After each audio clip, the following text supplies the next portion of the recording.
దేవునికి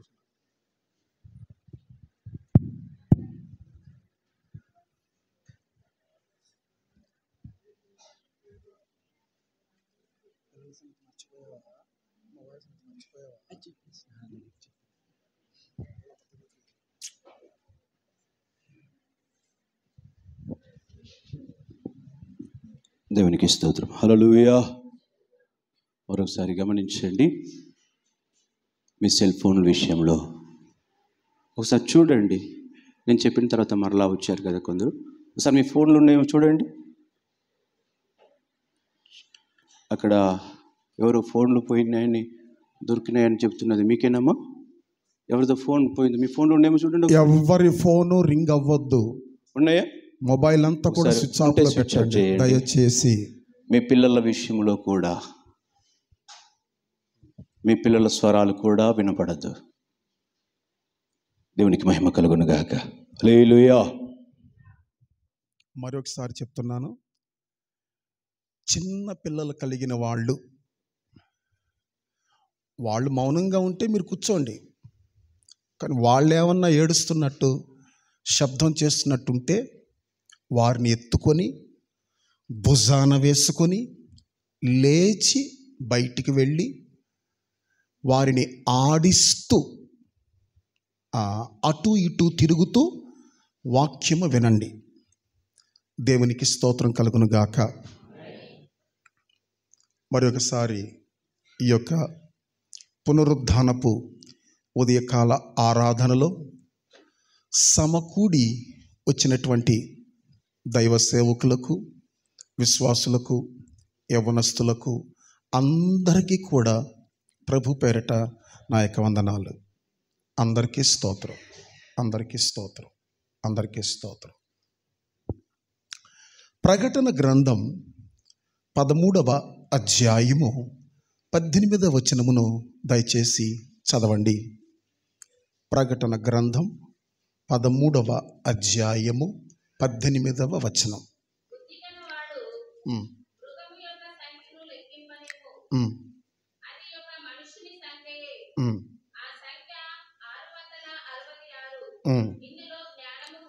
చాలు. బుద్ధి గలవాడు మృగము యొక్క సంఖ్యను లెక్కింపనిమ్ము, అది ఒక మనుష్యుని సంఖ్యయే.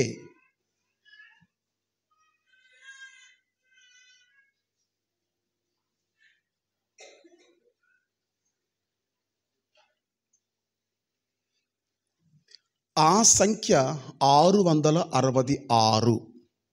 ఇందులో జ్ఞానము కలదు. గత 4 రోజులుగా బుద్ధి గలవాడు మృగము యొక్క సంఖ్యను లెక్కింపనిమ్ము అని చదువుతున్న ఆ వచనం ప్రకారం ఈ మృగము గురించి అనేక విషయాలు దేవుని ఆత్మ మనతో సంభాషించుచూ వచ్చాడు. ఈ విధముగా మనం ఈ మృగము గురించి ధ్యానిస్తూ గత రాత్రి ఎక్కడ మనం ఆగాము అంటే, ఈ మృగము అనేటువంటి క్రీస్తు విరోధి వచ్చినప్పుడు 5 విధానముల ద్వారా వాడి యొక్క పరిపాలన కొనసాగిస్తాడు అని మనం ధ్యానించాం. మొదటి విధానం, ప్రపంచ శాంతి అనేటువంటి నినాదముతో వాడు ప్రజలను ప్రలోభ పెడతాడు. రెండవది, సర్వమత సమ్మేళన, నన్ను చెప్పనే ఉండే సర్వమత సమ్మేళన సభలు నిర్వహించి ప్రపంచంలో ఉన్న మతాలన్నిటినీ ఏకం చేసి ఒక కొత్త మతాన్ని క్రియేట్ చేశారు. అందులోకి వాళ్ళు ఆహ్వానిస్తున్నారు. మూడవది, అంత్యక్రీస్తు పరిపాలనకు ఒక పంచదార లడ్డు తింటుంటే ఎంత టేస్ట్గా ఉంటుందో, అంత్యక్రీస్తు పరిపాలనకు ఒక పంచదార లడ్డు వలె ఇంటర్నెట్ వ్యవస్థ వాడికి ఉపయోగపడింది. కారణం, 7 సంవత్సరాల్లో వాడి యొక్క పరిపాలన ముగించబడాలి. అందుకు ఇంటర్నెట్ వ్యవస్థ కనిపెట్టబడింది. వాడికి రెడ్ కార్పెట్ లాగా పనిచేస్తుంది ఇంటర్నెట్. ఇక 4వది, వాడి పరిపాలన ప్రపంచమంతా కూడా సుగమనం లేదా వాడికి తేలిగ్గా ప్రపంచం అంతటిని పరిపాలించాలంటే ఒకటే ఆర్థిక వ్యవస్థ ఉండాలి అని మనం ధ్యానించాం. ఆ ఆర్థిక వ్యవస్థే యూరో కరెన్సీ. ఇక 5వది, ప్రపంచంలో ఉన్న ప్రతి వ్యక్తి యొక్క కదలికలు తన కనుసైగుల్లో తన గుప్పిట్లో ఉంచుకోవటానికి అతడు ఉపయోగించేటువంటి ముద్ర 666 ముద్ర. ఈ 666 ముద్ర గురించి రాత్రి ఒక 2-3 విషయాలు మనం చూసాం. మరలా ఆ విషయాలు నేను ఎక్కువగా వివరించను, ఆ రెఫరెన్సులు మాత్రం చెప్పి ఈ 777 దగ్గరకు వచ్చేస్తా. 666 ఎందుకు వస్తుంది అంటే మొదటి కారణం ఏం చెప్పాను? మనిషి కలుగు చేయబడింది ఏ రోజు కాబట్టి, ఇతడు కూడా ఒక మనిషే కాబట్టి దేంతో స్టార్ట్ అవుద్ది? రైట్. 2వది 6 అనగా దాసత్వపు సంఖ్య, నంబర్ ఆఫ్ బాండేజ్ ఆర్ స్లేవ్నెస్. అంటే వీడొచ్చి మానవులందరినీ గుచ్చి లాగి తన వలలో చిక్కించుకుంటాడు. వాడి వలలో, వాడి పరిపాలనలో ఎవరైతే ఉంటారో వాళ్ళందరూ ఈ ముద్ర వేపించుకోవాలి అని వాడు బలవంతం చేస్తాడు. ఆ యొక్క రిఫరెన్స్ కూడా చెప్తాను, రాసుకోండి. ప్రకటన గ్రంథం 13వ అధ్యాయము 15-16 వచనాలు మనం చదివితే, చదవండి. ఒక నిమిషం ఆగండి. ప్రతి రిఫరెన్స్ కూడా 2 సార్లు చెప్పనివ్వండి. 2 సార్లు చెప్పిన తర్వాత చదవండి. ప్రకటన గ్రంథం 13వ అధ్యాయము 15-16 వచనములు.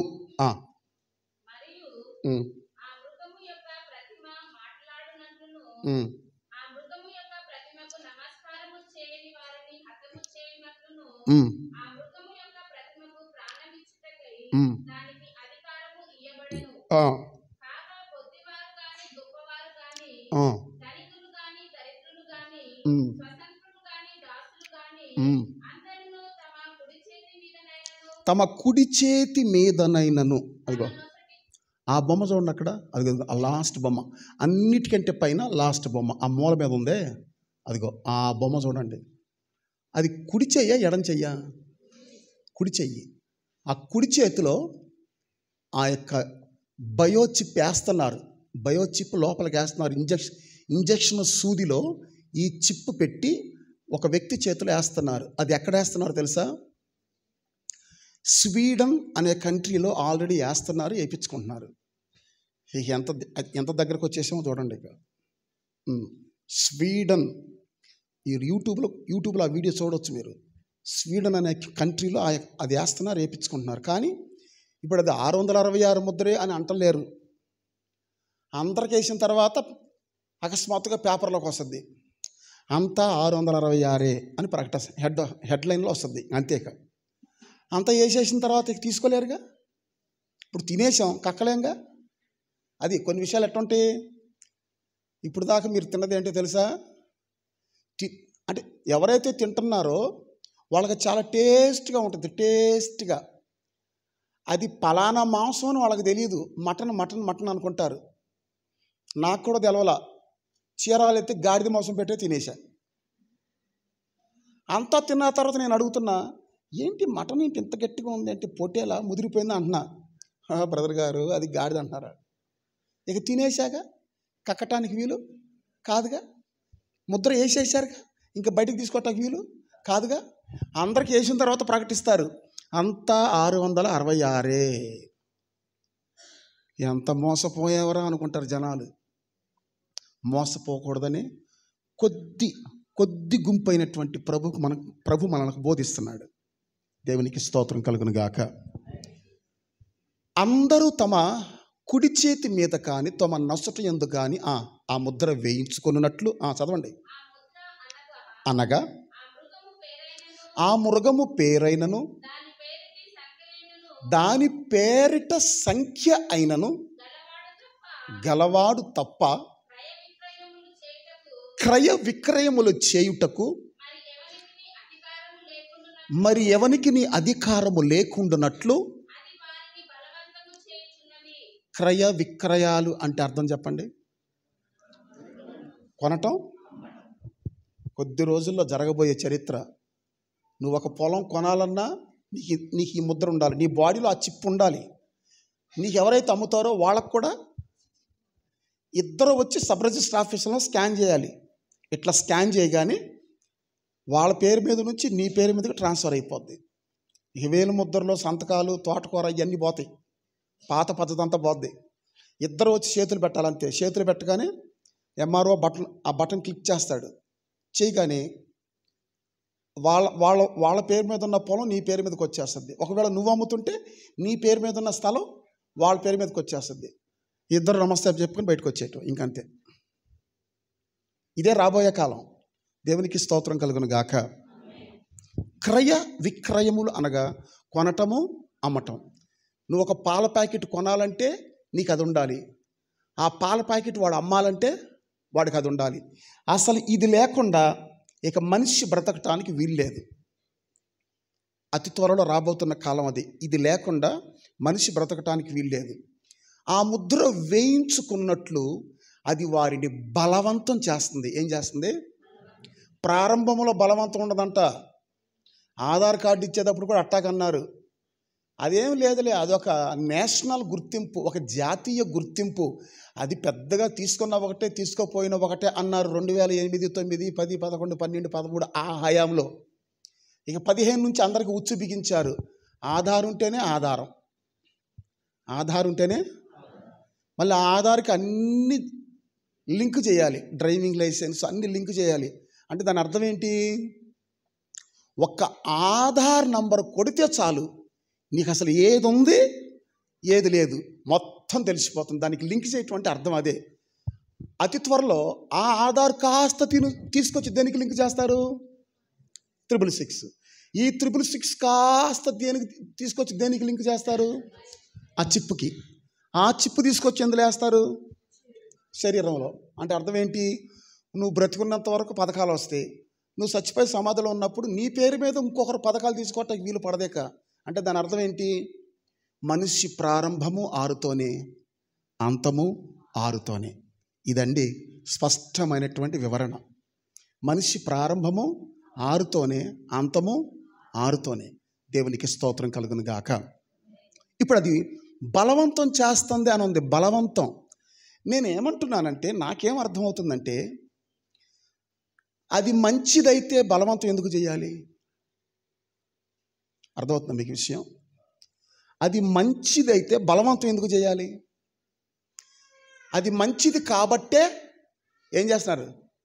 బలవంతం చేస్తున్నారు. అది మంచిది కాదు. అది మంచిది అయితే ప్రజలే తీసుకుంటారు స్వచ్ఛందంగా. మంచిదైతే అది మంచిది కాబట్టి, మంచిది కాదు కాబట్టి నువ్వు వేయించుకుంటావా అని ప్రతి ఒక్కరిని అది బలవంతం చేస్తుందని ఉంది. ఆ బలవంతము అనే మాట మీరు గమనించండి. ఎందుకు బలవంతం చేయాలి? మనిషికి స్వేచ్ఛ లేదా? ఇప్పుడు మనం చర్చికి రండి అని ఎవరైనా బలవంతం చేస్తున్నామా? లేదు కదా. ప్రకటిస్తున్నాం, వాక్యాన్ని ప్రకటిస్తున్నాం. ఇదిగో ఇది జీవ మార్గం, అది మరణ మార్గం అని మార్గాన్ని ప్రకటిస్తున్నాం. ఇష్టపడిన వాళ్ళు, గ్రహించుకున్న వాళ్ళు, నిజమే కదా అని సత్యాన్ని తెలుసుకున్న వాళ్ళు స్వచ్ఛందంగా స్వేచ్ఛగా వస్తున్నారు మందిరానికి. మనం బలవంతంగా ఎవరిని రప్పించట్లే ఇక్కడికి. డబ్బులు ఇస్తామంటే ఎవరు రావట్లా. ఏదో బిర్యానీ పొట్లాలు ఇస్తామంటే రావట్లా. ఇక్కడ డబ్బులు ఇవ్వట్లేదు, బిర్యానీ పొట్లాలు ఇవ్వట్లేదు. మందిరానికి ఎట్లా వస్తున్నాం? మనం హృదయపూర్వకంగా స్వేచ్ఛగా వస్తున్నాం. కానీ అదేంటంట బలవంతం. వేసుకుంటావా లేదా? ఎందుకు వేయించుకోవు నువ్వు ఎందుకు వేయించుకోవు? అందరూ వేసుకుంటున్నారు, ఏంది నువ్వెందుకు వేసుకోవు అంటే, అది నాకొద్దు, అది నేను నా శరీరంలో నేను వేయించుకోను అని నువ్వు అంటున్నావంటే, ఆహా, నువ్వు ఏదో దొంగవన్నమాట, నువ్వు ఏదో నేరస్తుడు అన్నమాట, నువ్వు లేకుంటే నువ్వేదో నక్సలైట్ అనుకుంటా, నువ్వు దేశద్రోహి అనుకుంటా. నువ్వు అట్టయితే నీ మీద నిఘా పెట్టాల్సిందే. నువ్వు సామాన్య ఒక మానవుడు అయితే బాధ్యత గల పౌరుడు అయితే అందరూ వేయించుకుంటున్నట్టుగా నువ్వు కూడా వేయించుకోవాలి కదా. నువ్వు వేయించుకుంటా అది నేను ఆ ముద్ర నేను తీసుకోను, ఆ ముద్రను నేను వేయించుకోను అని చెప్పేసి అంటున్నావంటే నువ్వు దొంగవైనా అయి ఉండాలి, దేశద్రోహివైనా ఉండాలి, ఒక నేరస్తుడివైనా అయి ఉండాలి. ఆ ముద్ర వేయించుకుంటే నువ్వు దొరికిపోతావని నువ్వు వేయించుకోవట్లా అని చెప్పేసి నేరాలు మోపటం స్టార్ట్ చేస్తారు. ఫస్ట్ పాయింట్ బలవంతం అంటే అదే. ఇంకా అప్పటికీ వేయించుకోవట్లేదు అనుకోండి, పోలీసులు ఇంటికి వస్తారు, పలానా ప్రసన్న కుమార్ ఎందుకు అది వేయించుకోవాలా, ఏదో సమాధానం చెప్పి పంపించాడు అనుకుందాం. మళ్ళీ తర్వాత వస్తారు, లేదు సార్ మా ఆఫీసర్ ఒప్పుకోవట్లేదు, పై సార్ ఒప్పుకోవట్లేదు సార్, మీరు ఏ కారణం ఉన్నా చెప్పండి, అది వేయించుకోవాల్సిందే. మీరు అది వేయించుకోకపోతే మీకు ఈ యొక్క సదుపాయాలు తీసేయమని చెప్పారు సార్. మరి మా బాధ్యత, మా పై ఆఫీసర్కి మేము లోబడాలి. మా లైన్ మ్యాన్ వస్తాడు, మీ కరెంటు పోల్ ఎక్కుతాడు, మీ ఇంటికి కరెంట్ ఏం చేస్తాడు. జరగబోయే కాలం ఇది. వాటర్ మ్యాన్ వస్తాడు, మున్సిపాలిటీ వాటర్ మ్యాన్, ఏం సార్ ఈ ఇంట్లో ఉన్న యజమానికి పిల్లలకి 666 చిప్పు లేదంట కదా, అది వేయించుకునేదాకా మీ ఇంటికి వచ్చే వాటర్ కనెక్షను కట్. అంతవరకు అయితే పర్లా, ఇంకొంచెం వినండి. ఎంత చేసినా ఎన్ని సదుపాయాలు కట్ చేసినా సరే ఆ ముద్ర వేయించుకోవట్లేదు అనుకో, ఏం చేస్తారో చెప్పనా. బాయిలర్ కోడి చర్మం ఒలిసినట్టుగా మన చర్మం ఒక 2 అంగుళాలు ఒలుస్తారట. మన చర్మాన్ని 2 అంగుళాలు ఒలుస్తారు, అప్పుడు స్టార్ట్ అవుద్ది అసలు శ్రమ. 2 అంగుళాలు ఒలుస్తారు. అబ్బా ఒలుస్తుంటే భలే ఉంటుంది కదా, ఒలుస్తుంటే హాయిగా ఉంటుంది. ఎట్టుంటుంది, కమలాకాయలు ఒలుసుకొని తిన్నంత ఈజీ కాదు అది. బాయిలర్ కోడి చర్మం తీసేసి 1 నిమిషంలో అవతల పడేసినంత ఈజీ కాదు అది. మన చర్మం ఒలుస్తుంటే అప్పుడు తెలుస్తుంది బాధ. వేయించుకుంటా అంటే నిన్ను వదిలి వెళ్ళిపోతారు, మళ్ళీ రేపు వస్తారు. మరి ఏంటి వేయించుకుంటారు లేదంటే వేయించుకోను అని నువ్వు అంటావనుకో, కటింగ్ బ్లేడ్తో నీ గోల్డ్ పీకుతారట. కటింగ్ బ్లేడ్తో నీ గోల్డ్ ఏం చేస్తారు, పీకుతారు. గుర్తుపెట్టుకోండి. అక్కడికి నువ్వు మాట వినలేదనుకో, నీళ్ళ మోటార్ ఆన్ చేసి ఆ నీళ్ళ పైపు తీసుకొచ్చి నీ నోట్లో పెడతాడు. దాహం వేస్తే 1/2 లీటర్ కంటే ఎక్కువ తాగలేం. డైరెక్ట్గా మోటార్ ఆన్ చేసి పైపు తీసుకొచ్చి నోట్లో పెడతారంటే కడుపు ఏమవ్వాలి, సావాలనే కదా. అప్పటికి ఊపిరి ఆడక వేయించుకుంటా అంటే పైపు తీసేస్తారు. నీకు అలసట తీరేదాకా ఆగుతారు. అప్పటికి వేయించుకోలేదనుకో ఇక లాభం లేదు, చిరచ్ఛేదనం. దేవునికి స్తోత్రం కలుగును గాక. చాలా జాగ్రత్తగా గమనించాలి, ఎంత ప్రమాదకరమైన కాలం రాబోతుందో. ఈ బాధ అంతా ఎందుకు? ఆయన వచ్చినప్పుడు ఎత్తబడితే ఏ బాధ ఉండదు. అందుకని భక్తుడు ఏమంటున్నాడు చెప్పనా, ఆహా గువ్వక వలె నాకు రెక్కలు ఉన్న ఎడల నేను ఎగిరిపోయి క్షేమముగా ఉందునే, త్వరగా పరిగెత్తుకొని పోయి సుడిగాలిని పెనుగాలిని తప్పించుకుందునే అంటున్నాడు భక్తుడు. 55వ కీర్తన 5, 6 వచనాలు చదవండి. 55వ కీర్తన 5, 6 వచనాలు. ఆహా ఎన్నో కీర్తన, 55వ కీర్తన 5వ వచనం 6వ వచనం.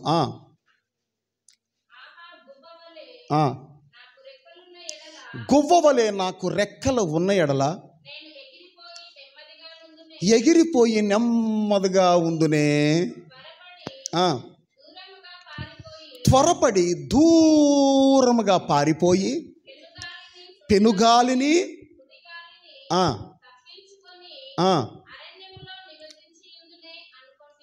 చూసారా, ఈ మాట ఎవరు రాశారు చెప్పండి? అదే ఎవరి కీర్తన? దావీదు కీర్తనే కదా.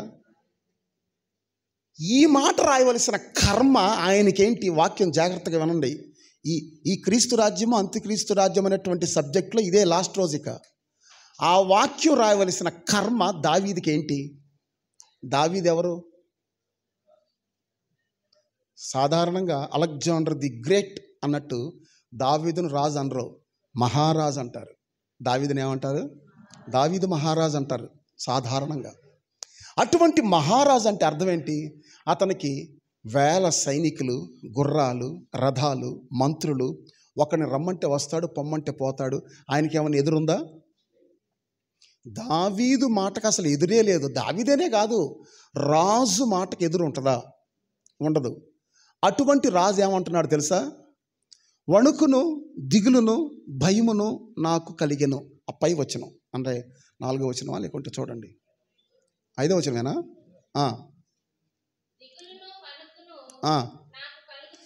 దిగులును వణుకును నాకు కలుగుచున్నవి, మహాభయము నన్ను ముంచివేసెను. అసలు రాజు ఈ మాటలు మాట్లాడవచ్చా? దిగులును వణుకును మహాభయము నన్ను ముంచివేసెను. రాజు అనేవాడు అసలు ఈ మాటలు మాట్లాడకూడదు. ఆయనకేం తక్కువ అండి? నాకు అర్థం కాదు. రాజ్యం అంతా ఆయన కింద ఉంటుందా? ప్రతి ఒక్కళ్ళు కూడా ఆయన కింద ఉంటారు. ఆయన మాటకి ఏదైనా ఎదురుందా? మరి అటువంటి దావీదు ఈ మాట మాట్లాడుతున్నాడు ఏంటి? ఎప్పుడైనా ఆలోచించారా మీకు? చూడండి, ఒక వ్యక్తికి భయము, దిగులు, వణుకు ఎప్పుడు వస్తుందో తెలుసా? పాపము చేసినప్పుడు. గుర్తుపెట్టుకోండి, ఒక మనిషికి భయము, దిగులు, వణుకు ఎప్పుడు వస్తుంది? పాపము చేసినప్పుడు. ఇక్కడ పాపము ఉంటే ఆటోమేటిక్గా వణుకు, దిగులు, భయం వస్తుంది. ఇక్కడ అది లేదనుకో, పొటేల్లాగా టీవీగా. పొటేళ్ళు ఎట్లా వస్తాయి? పొటేళ్ళు కానీ కొమ్ములు లేనప్పుడు గొర్రెలు దీనంగా ఉంటాయి. నీతిమంతుడు సింహం వలె ధైర్యంగా ఉండును. అంటే ఇప్పుడు ఈయన రాజే, దావీదు రాజే, కానీ వణుకు, దిగులు, మహాభయం ఎందుకు పట్టుకుని అంటే ఆయన చేసిన పాపం. ఇప్పుడు మీరు చదవద్దు అని చెప్పాను కాబట్టి చదవద్దు. మీకు కొన్ని చెప్తా, మీరు చూడండి. చదవద్దు, వినండి. చదవద్దు, వినండి. 25వ కీర్తనలో ఆయన మాటలు ఒకలాగా ఉన్నాయి, 50వ కీర్తనలో ఒకలాగా ఉన్నాయి, 75వ కీర్తనలో ఒకలాగా ఉన్నాయి, 100వ కీర్తనలో ఒకలాగా ఉన్నాయి, 125వ కీర్తనలో ఒకలాగా ఉన్నాయి, 150వ కీర్తనలో ఒకలాగా ఉన్నాయి. అర్థమైందా మీకు నాకు సబ్జెక్టు? అర్థమైందా? ఎన్ని కీర్తనలు ఒక్కొక్కసారి చెప్పాను నేను? 25వ కీర్తనలో ఏమంటాడు తెలుసా? దేవా, నా బాల్యకాలపు పాపములు జ్ఞాపకం చేసుకోవద్దు అంటున్నాడు. ఆ విషయం అట్ట పెట్టండి. 50వ కీర్తనలోకి వచ్చేటప్పుడు ఏమంటున్నాడు? నా తల్లి ఆ పాపములు నన్ను గర్భం ధరించింది. ఇక్కడికి వచ్చేటప్పుడు ఆ డైలాగు. 75కి వెళ్ళేటప్పుడు ఏమంటున్నాడు? నేను తెలివి లేని పశుప్రాయుడినైతిని, నీ సన్నిధిలో మృగం వంటి వాడినైతిని. అప్పటికి దావీదు బత్షెబతో చేసేసాడు, అందుకే ఆ మాట అంటున్నాడు. దేవునికి స్తోత్రం కలుగును గాక. మీకు ఇంకో చిన్న సీక్రెట్ చెప్తా, చిన్న సీక్రెట్ వింటారా? అసలు ఇదంతా పక్కన పెట్టండి, చిన్న సీక్రెట్. నాకు తెలుసు, మీకు అది చెప్తున్నా. 150 కీర్తనలు కరెక్ట్గా ధ్యానిస్తే పరలోకానికి వెళ్ళిపోవచ్చు, ఇంకేం అవసరం లేదు. ఇది 150 కీర్తనలు పర్ఫెక్ట్గా ధ్యానిస్తే పరలోకం వెళ్ళిపోవచ్చు, ఇంకేం అవసరం లేదు. అది ఇప్పుడు చెప్పాక చిన్న సీక్రెట్. 25లో ఆయన మాట ఒకలాగా ఉంది, 50లో ఒక మాట ఒకలాగా ఉంది, 75లో ఒకలాగా ఉంది, 100లో ఒకలాగా ఉంది, 125లో ఒకలాగా ఉంది, 150లో ఒకలాగా ఉంది. చూసారా ఎట్లా ఉందో అనుభవం? దేవునికి మహిమ కలుగును గాక. ఒకప్పుడు ఏమన్నాడు? నీ ముఖం చూడటం నా వల్ల కావట్లేదు, నీ ముఖ కాంతిలో నా రహస్య పాపాలు కనబడుతున్నాయి అన్నాడు. అన్న వ్యక్తి ఆ 144 చదవద్దులే, వినండి. 144 కీర్తన 145 కీర్తనకు వచ్చేటప్పటికి ఏమంటున్నాడు తెలుసా? రాజువైన నా దేవా, నిత్యము నేను నిన్ను స్తుతించెదను, నిత్యము నీ నామమును నేను సన్నుతించెదను, నిత్యము నేను నిన్ను స్తుతించెదనని చెప్పేసి అంటున్నాడు. అర్థమేంటి చెప్పనా? 145వ కీర్తనకు వచ్చేటప్పటికి దావీదు అనుభవం ఎట్ట మారిపోయిందో చెప్పనా? ఏకంగా దేవుడితో కాపురం పెట్టేశాడు. అసలు కావలసింది అది. ఏకంగా దేవుడితో ఏం పెట్టేశాడు? కాపురం పెట్టేశాడు. కాపురం అది. ఆయన వారి దేవుడై ఉండును, వారు ఆయన ప్రజలై ఉందురు, ఆయన వారితో కాపురం ఉండును. ఏమన్నా చెప్పండి? నేను అదే చెప్తున్నా. నీ పాపము క్షమించబడాలంటే నువ్వు ఆయనతో కాపురం ఉండాలి. ఎవరితో ఉండాలి? నువ్వు ఇక్కడెక్కడ ఉంటే కుదరదో, నువ్వు ఇక్కడెక్కడే ఉంటే కుదరదో, నువ్వు అసలు ఆయనతో కాపురమే పెట్టేయాలి. ఏకంగా కాపురమే పెట్టేయాలి. అదిగో ఆయనతో కాపురం పెట్టడం అంటే నాకు చాలా ఇష్టం. అందుకే నేను పెళ్లి కూడా చేసుకోవాలి. నేను మామూలుగానే చెప్తున్నా, వినండి. నేను పెళ్లి చేసుకున్న కారణం అదే. ఎవరితో కాపురం పెట్టడానికి? ఆయనతో కాపురం పెట్టడానికి. ఆయనతో ఎందుకు కాపురం పెట్టాలి? నా పాపాలు క్షమించబడాలి. అందుకు నేను ఆయనతో కాపురం పెట్టాలి. ఆయనతో కాపురం పెట్టేస్తే పాపాలన్నీ కొట్టేస్తాడు. ఇదే సీక్రెట్. మరి ఆయనతో కాపురం పెట్టాలంటే మరి హృదయం ఎవరికి ఇవ్వాలి? మరి ఆయనకి ఇవ్వాలిగా. దేవునికి స్తోత్రం కలుగును గాక. అందరూ ఆయనతో కాపురం పెట్టండి, ఎవరితో కాపురం పెట్టబాకండి. దేవునికి స్తోత్రం కలుగును గాక. కాబట్టి ఇక్కడ మీరు గమనించినట్లయితే వణుకు, దిగులు, మహాభయము ఆ కీర్తనలో ఆయనకి ఎందుకు పట్టుకుంది? పాపము చేసినందువల్ల. అందువల్ల ఏమంటున్నాడంటే ఆ వణుకు తప్పించుకోవటానికి, ఆ భయము తప్పించుకోవటానికి, ఆ యొక్క మహాభయము ఏదైతే ముంచేసిందో అది అందులో నుంచి పైకి రావటానికి అంటున్నాడు. అబ్బబ్బబ్బబ్బబ్బా, నాకు ఎంత ఆశగా ఉందంటే, ఆహా గువ్వక వలె రెక్కలు ఉన్న ఎడల నేను ఎగిరిపోయి క్షేమంగా ఉందునే, దూరంగా పరిగెత్తి నిశ్చంతగా ఉందునే, సుడిగాలిని పెనుగాలిని తప్పించుకుందని అంటున్నాడు. ఏమిటి ఈ యొక్క సుడిగాలి, పెనుగాలి? సుడిగాలి అనగా మొదటి 3.5 సంవత్సరముల శ్రమల కాలం, పెనుగాలి అనగా రెండవ 3.5 సంవత్సరముల మహాశ్రమల కాలం. మర్మాన్ని మీరు గుర్తించండి. దేవునికి స్తోత్రం కలుగును గాక. సుడిగాలి అనగా మొదటి 3.5 సంవత్సరముల శ్రమల కాలం, పెనుగాలి అనగా రెండవ 3.5 సంవత్సరముల మహాశ్రమల కాలం. సంఘమ, దావీదు కానివ్వండి, మీరు కానివ్వండి, నేను కానివ్వండి, రాబోయేటువంటి శ్రమల కాలం నుంచి ఏం చేయబడాలి? తప్పించబడాలంటే ఇప్పుడు గువ్వకలాగా రెక్కలు కలిగి ఏం చేయాలి? ఏం చేయాలి చెప్పండి? ఆ విషయం అట్టుంచండి. ఈ బైబిల్ స్టడీ ప్రారంభంలో నేను ఒక కథ చెప్పాను. ఆ కథలో ఆ పావురం ఎక్కడి నుంచి పైకి వెళ్ళిపోయింది? ఆ చిట్ట చివరి కొమ్మ ఏంటి?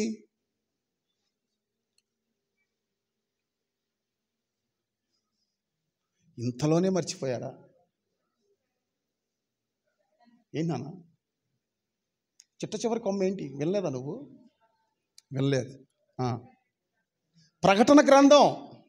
ఆ చిట్ట చివరి కొమ్మ ఏంటి? ఈ ప్రకటన గ్రంథమును ఎవరైతే ఎక్కరో, ఈ ప్రకటన గ్రంథాన్ని ఎవరైతే చదవరో, ఈ ప్రకటన గ్రంథాన్ని ఎవరైతే ధ్యానించరో, ఈ ప్రకటన గ్రంథాన్ని ఎవరైతే బోధించరో, వాళ్ళు ప్రభు రాకడికి ఎత్తబడరు. గుర్తుపెట్టుకోండి. ఎప్పుడు చూసిన ఆలు ఈలేనా?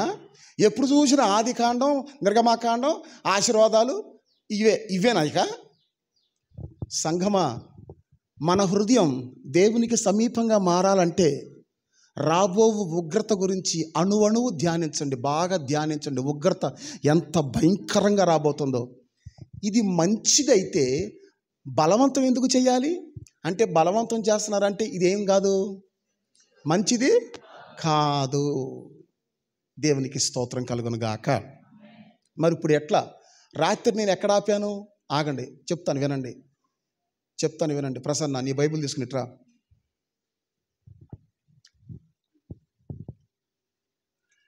నీ బైబిల్ ఓపెన్ చేసి ఇట్ట పట్టుకో. ఆ 13వ అధ్యాయం తీయండి. ప్రకటన గ్రంథం 13వ అధ్యాయం తీశారా? ఏది? ఇదే కదా. ఈ పేజ్ ఇటు తిప్పండి.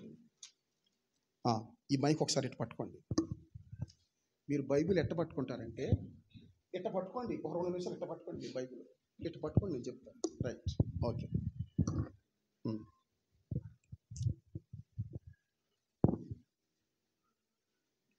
మీ చేతిలో ఉన్న బైబిల్ కూడా చూసుకోవచ్చు. నేను ఎలా చెప్తున్నాను యాజ్ ఇట్ ఈజ్ అలాగే ఉంటుంది, మీరు చూసుకోండి. ఇదిగో ప్రతి బైబిల్లో ఈ అక్షరాలకి మధ్యలో ఏముంటుంది, ఒక లైన్కు అవతల కొన్ని వచనాలు ఉంటాయి, లైన్కి యువతల కొన్ని వచనాలు ఉంటాయి. కానీ ఇక్కడ మనం గమనించవలసింది ఏంటంటే ఈ ప్రకటన గ్రంథం ఈ 13వ అధ్యాయం ఈ పేజీలో లైన్కి ఇటుపక్క 13వ అధ్యాయం ఉంటుంది, లైన్కి ఇటుపక్క 14వ అధ్యాయం ఉంటుంది. మీరు గమనించాలి, ఇది ఎందుకు చెప్తున్నానో గమనించండి. లైన్కి ఇటుపక్క ఏమో 13వ అధ్యాయం ఉంటుంది, ఇటుపక్క అర్థమైంది కదా, రైట్. ఇప్పుడు ఇంకో విషయం, లైన్కి ఇటుపక్క ఉన్నటువంటి ఆ 13వ అధ్యాయంలో ఆ 16వ వచనంలో ఏముంది, ఆ ముద్ర వేయించుకొనున్నట్లు అది ఏం చేస్తుంది అందరినీ, అది ఇటుపక్క బలవంతం ఏం చేస్తుంది, ఇటుపక్క. మరి ఇప్పుడు 14వ అధ్యాయం ఇటుపక్క ఆ 9వ వచనం 10వ వచనంలో ఏముంది, ఆ యొక్క 11, 12 వచనాలు ఏముంది, ఎవరైతే ఆ ముద్రను లేదా ఆ ప్రతిమ యొక్క పేరును వేయించుకుంటారో వాళ్ళను దేవుడు ఎక్కడికి పంపుతాడని ఉంది, అగ్నిలోకి పంపుతాడని ఉంది. చూడండి ఎంత వ్యత్యాసం. ఒకటే పేజీలోనేమో అటుపక్క వాడు బలవంతం చేస్తున్నాడు, ఆ గీతకి ఇటుపక్క వేయించుకుంటేనేమో ఈయన నరకానికి పంపిస్తానంటున్నాడు. మీకు అర్థమైంది అనుకుంటా. ఒకటే పేజీలో ఆ గీతకు అవతల పక్కేమో వేయించుకోమని ఆడు బలవంతం చేస్తున్నాడు, వేయించుకోవద్దని ఈయన చెప్తున్నాడు. మరి ఇప్పుడు ఎట్లా? కూర్చోనన్నా, కూర్చోండి. అదే ఆ పేజీ, అందుకే నేను మీకు చూపెట్టే వ్యత్యాసం. లైన్ కట్టపక్క వేయించుకోమని వాడు ఎడం పక్క, కుడి పక్కేమో వేయించుకోవద్దు, వేయించుకుంటే ఎక్కడ పంపుతానంటున్నాడు, అగ్నిగుండంలోకి. మరి ఇప్పుడు ఎట్లా? అదే రాత్రి నేను అక్కడ ఆపా, వేయించుకోమని అంత్యక్రీస్తు బలవంతం చేస్తున్నాడు, వేయించుకుంటే క్రీస్తేమో అగ్నిగంధకములు వేస్తాను, వారి బాధా సంబంధమైన పొగ యుగయుగములు లేచుననుంది. మరి ఇప్పుడు ఎట్లా పరిస్థితి అంటే, మన యొక్క పని ఎలాగుందంటే అడకత్తిరిలో పెట్టిన పోక చెక్కలాగా ఉంది. ఇప్పుడు దీన్ని ధ్యానిస్తుంది ఎట్లుందంటే, అడకత్తిరిలో పెట్టిన పోక చెక్క, కత్తిరిలో గుడ్డలు తెగుతాయి, ఒక్కపొడి పెడితే తెగుద్దా, చెక్క పెడితే తెగుద్దా, కరక్కాయ పెడితే తెగుద్దా? కత్తెర అనగా 2 కత్తులు ఉంటాయి, అందులో కింద ఒక కత్తెర పైన ఒక కత్తెర. ఇప్పుడు ఆ వాక్యం ధ్యానిస్తుంటే అట్టాగా ఉంది. వేయించుకుంటేనేమో ఈయనిట్టు అంటున్నాడు, వేయించుకోపోతేనో నేను కత్తిరిస్తాను వాడు అంటున్నాడు. అన్ని సౌకర్యాలు కత్తిరిస్తాడు, అన్ని సౌకర్యాలు వాడు కత్తిరిచ్చేస్తాడు. మరి ఇప్పుడు మన పని ఎట్టా? తప్పించుకోవాలంటే ఎట్లా? అడకత్తిరిలో పెట్టినటువంటి పోక చెక్కలాగా ఉంది ఇప్పుడు పరిస్థితి. ఒకే అధ్యాయంలో చక్కగా ఉన్నాయి 2 వచనాలు. వేయించుకోమని వాడు బలవంతం చేస్తున్నాడు, వేయించుకుంటే ఈయన అంటే సింపుల్గా చెప్తున్నా, వాడేమో వేయించుకోమంటున్నాడు, ఈయనేమో వద్దంటున్నాడు. ఈ విషయం మైకిలో చెప్పకూడదులే, మామూలుగా చెప్తా వినండి.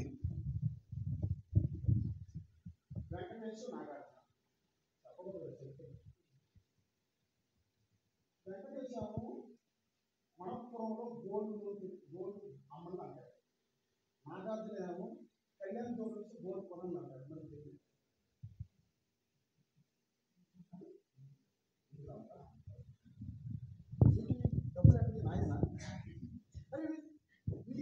బైబిల్ నుంచి పడినాను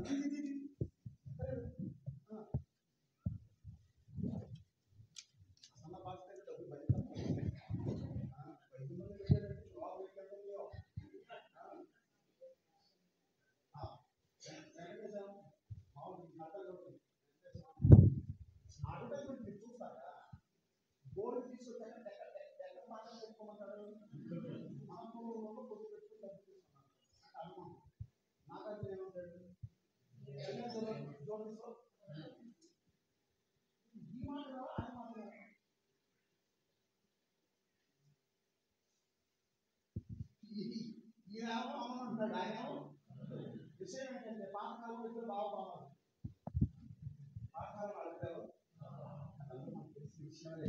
అట్లాగే అంత్యక్రీస్తేమో లేపించుకోమంటాడు, క్రీస్తేమో అప్పుడు ఏం చేద్దాం?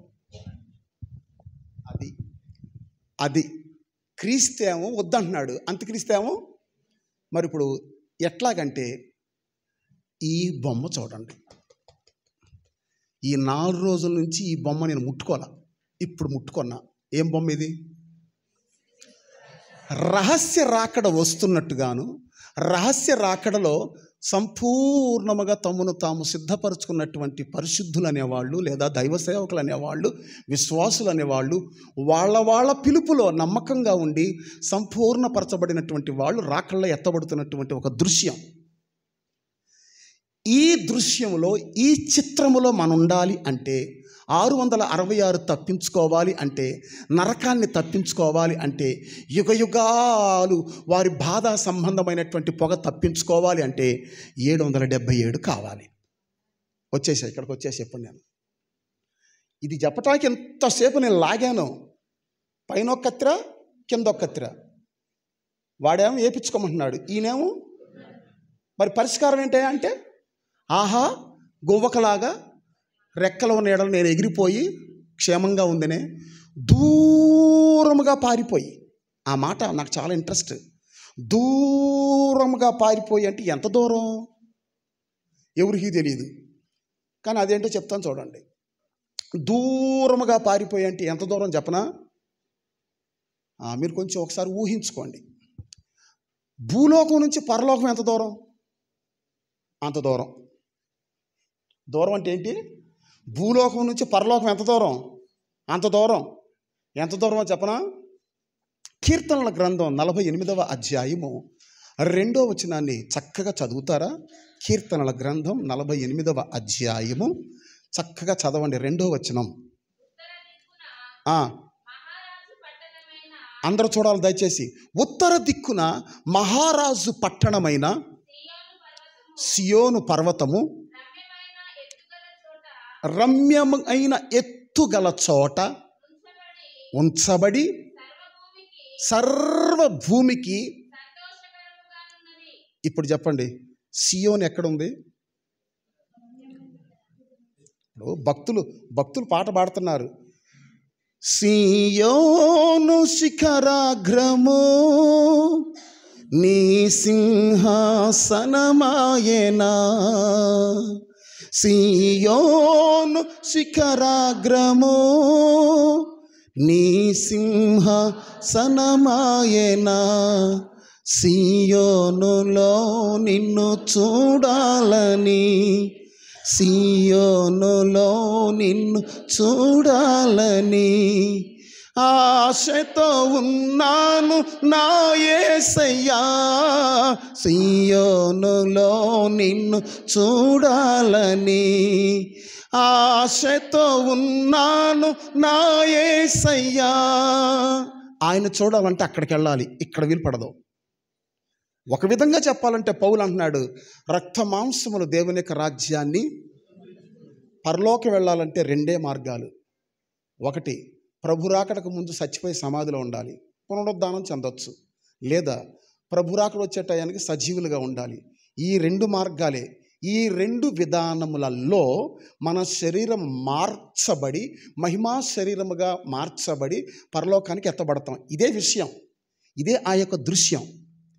దేవుడు సియోనులో ఉన్నాడు, భక్తులు రకరకాల స్థలాల్లో ఉన్నారు, అది వేరే విషయం. యేసు ప్రభు ఉన్న స్థలం మాత్రం ఏంటి చెప్పండి? మరి ఇప్పుడు మనం కలుసుకోబోయేది యేసు ప్రభునా లేకుంటే వేరే వాళ్ళనా? మరి ఆ యేసు ప్రభు ఎక్కడున్నాడు? మరి ఆ సియోను ఎక్కడుంది? ఉత్తర దిక్కున రమ్యమైనటువంటి ఎత్తైన చోటన ఉంచబడి సర్వభూమికి ఎట్లా ఉందంట? సంతోషకరంగా ఉందంట. ఇప్పుడు దాని లెక్క చెప్తాను వినండి. లెక్కలంటే మహా ఇంట్రెస్ట్ నాకు. సూర్యుడు భూమి మీద నుండి ఎంత ఎత్తులో ఉన్నాడు చెప్పండి స్టూడెంట్స్, ఎనీబడి. సూర్యుడు భూమి మీద నుంచి ఎంత ఎత్తులో ఉన్నాడు?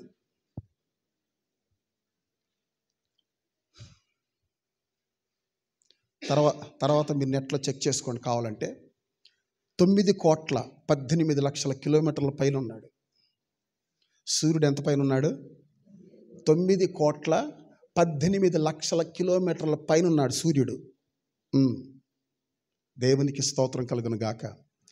అన్ని కోట్ల అంత ఎత్తులో సూర్యుడు ఉంటే ఇక్కడ బగబగ మండిపోతుంది వ్యవహారం, అంత ఎత్తులో ఉంటే. మరి ఇప్పుడు రమ్యమైనటువంటి ఎత్తైన చోట ఉంచబడి సర్వభూమికి సంతోషకరంగా ఉందంట సియోను. సర్వభూమికి సంతోషకరం. సూర్యుడు సగం భూమికే వెళ్తురా, మొత్తం భూమికి వెళ్తురా? సగం భూమికే. ఇక్కడ 12 గంటల పగలు, ఇదే 12 గంటల అమెరికాలో రాత్రి కదా. అంటే సూర్యుడు భూమి అంతటికి వెలుగు కాదు, సూర్యుడు సగం భూమికే వెళ్తురు. మీకు తెలియట్లా ఆ విషయం. 12 గంటలే వెళ్తురు. 12 గంటలు ఏంటి మరి? 9,18,00,000 కిలోమీటర్ల ఎత్తులో ఉన్నటువంటి సూర్యుడు సగం భూమికే వెలుతురిస్తున్నాడు అంటే మరి సర్వభూమికి వెలుతురుగా, సర్వభూమికి సంతోషంగా ఉందంటే సియోను ఎంత ఎత్తులో ఉందో చెప్పండి మీరు.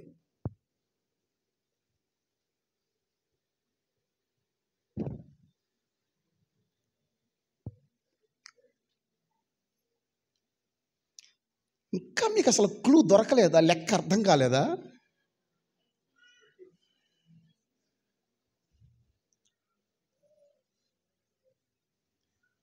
తొమ్మిది 9,18,00,000 కిలోమీటర్ల ఎత్తులో ఉన్న సూర్యుడు సగము భూమికే వెలుతురుగా ఉన్నాడు, అనగా సంతోషకరంగా ఉన్నాడు.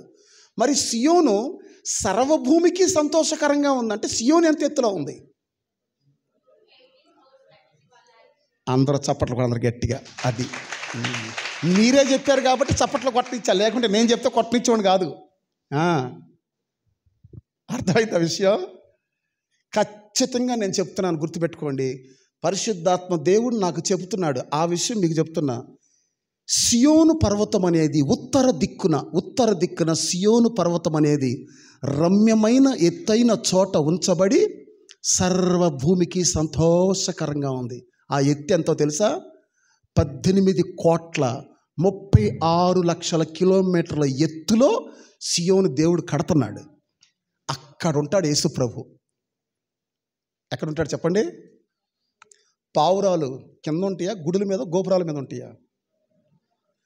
పావురాలే అంత ఎత్తులో ఉంటే మరి ఆయన మహామహుడు, స్వామి, పరిశుద్ధుడు, పరిపూర్ణుడు ఇంకెంత ఎత్తులో ఉండాలి? ఒక్కసారి ఆలోచించండి. ఆయన్ని కలుసుకోవాలంటే పరిశుద్ధతలో ఎంత ఎత్తు మనం ఎదగాలి? ఆయన్ని కలుసుకోవాలంటే పరిశుద్ధతలో ఎంత ఎత్తి ఎదగాలి? సంఘమా, క్రైస్తవ జీవితం అంటే నలుగుట్లో నారాయణ, కులంతో గోవింద అనేది కాదు.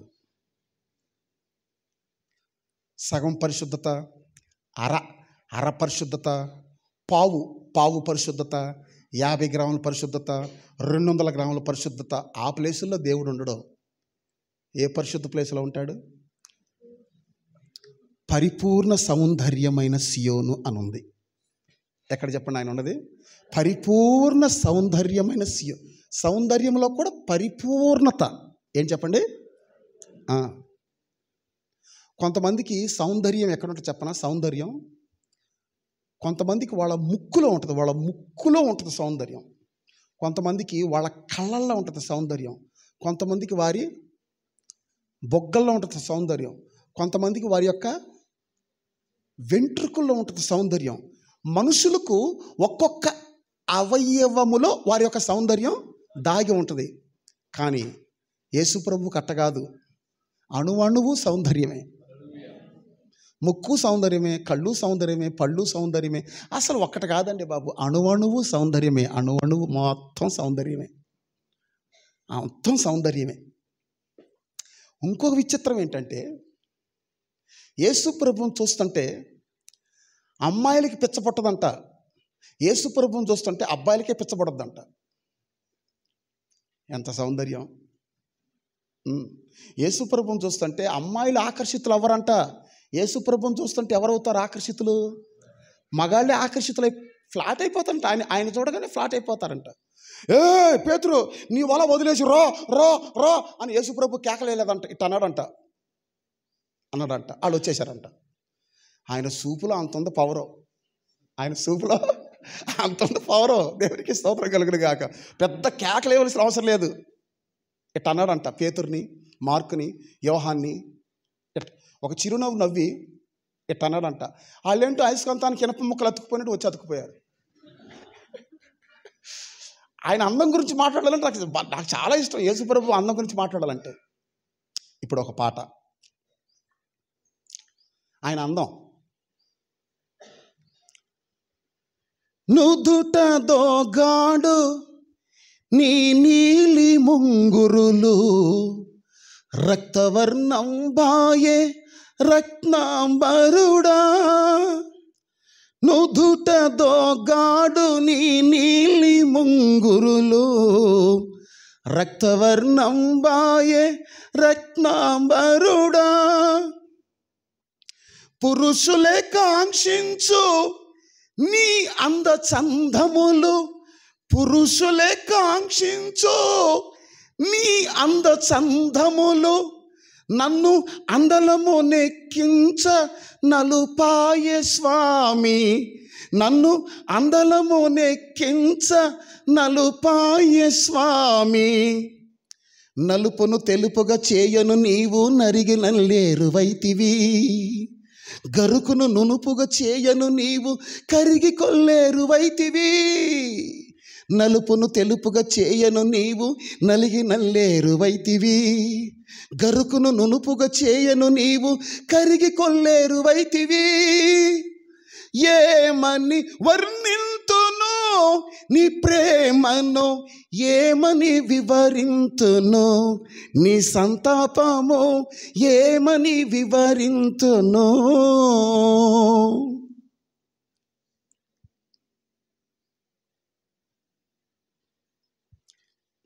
ఏమని వివరించాలి? ఆయన అందాన్ని ఏమని పొగడాలి?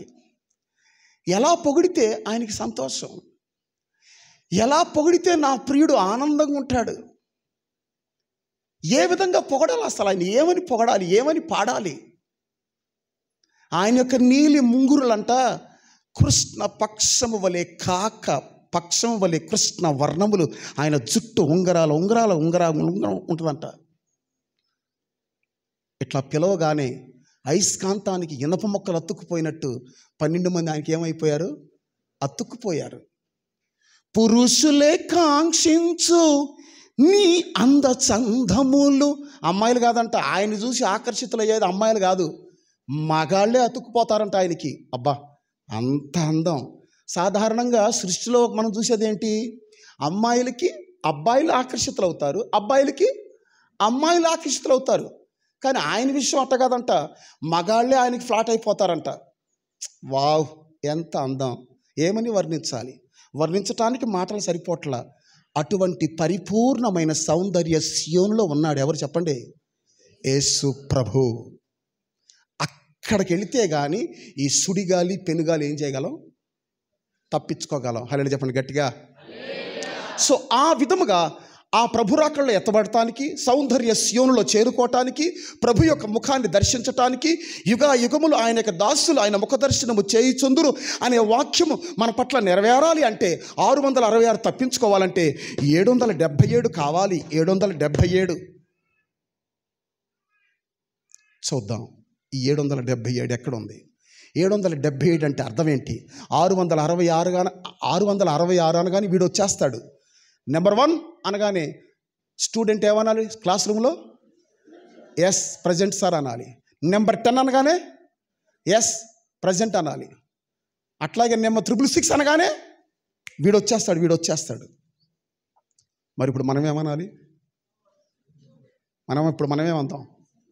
నెంబర్ 777 మరి మీరేం మాట్లాడతలేదు. నెంబర్ 777 అనగానే ఏమనాలి? ఎస్ ప్రజెంట్ బ్రదర్ అనాలి. ఏమనాలి? Yes present. ఆదికాండం 5వ అధ్యాయము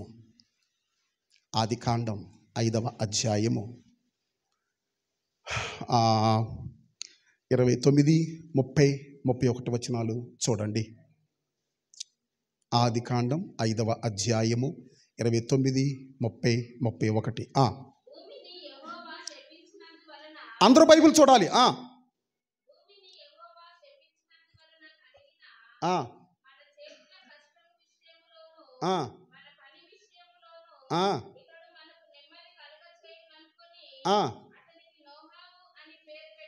ఓకే.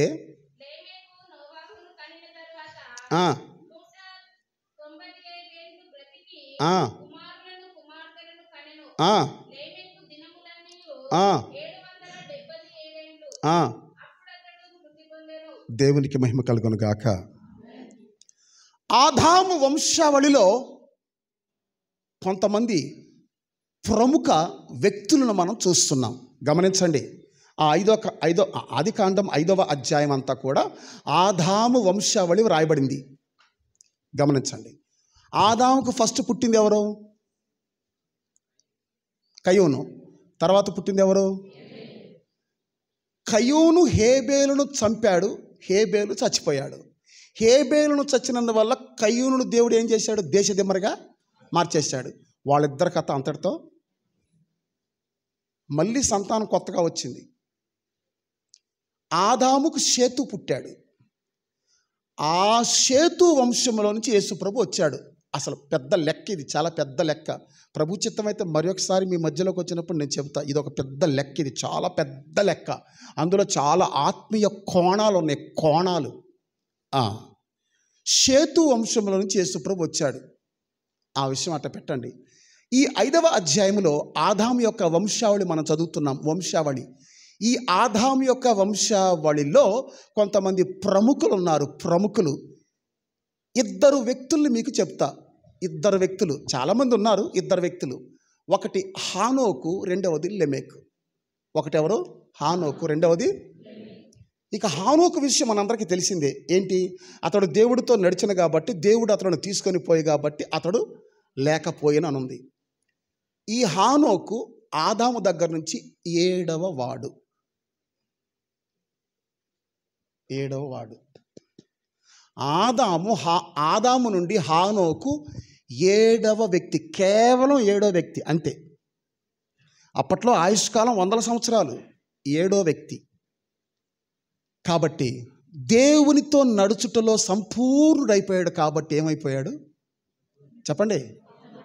దేవుడు తీసుకొని పోయాడు, లేక లేడిక. హానోకు చచ్చిపోలా, దేవుడు తీసుకుని వెళ్ళిపోయాడు. దేవునికి స్తోత్రం కలుగును గాక. అదే అధ్యాయములో, అదే ఆదాము వంశావళిలో ఇంకో వ్యక్తి గురించి మనం చదువుతున్నాం. అతని పేరే లెమెకు. ఆ లెమెకు 9వ వాడు. ఎన్నో వాడు? ఇతను జీవించినటువంటి సంవత్సరములు 777 సంవత్సరాలు. ఎన్ని సంవత్సరాలు చెప్పండి? 777 సంవత్సరాలు. నేను అదే అంటున్నా. అప్పుడప్పుడు నా మాట మీరు గమనిస్తారో లేదో, అప్పుడప్పుడు నేను అంటా ఉంటా.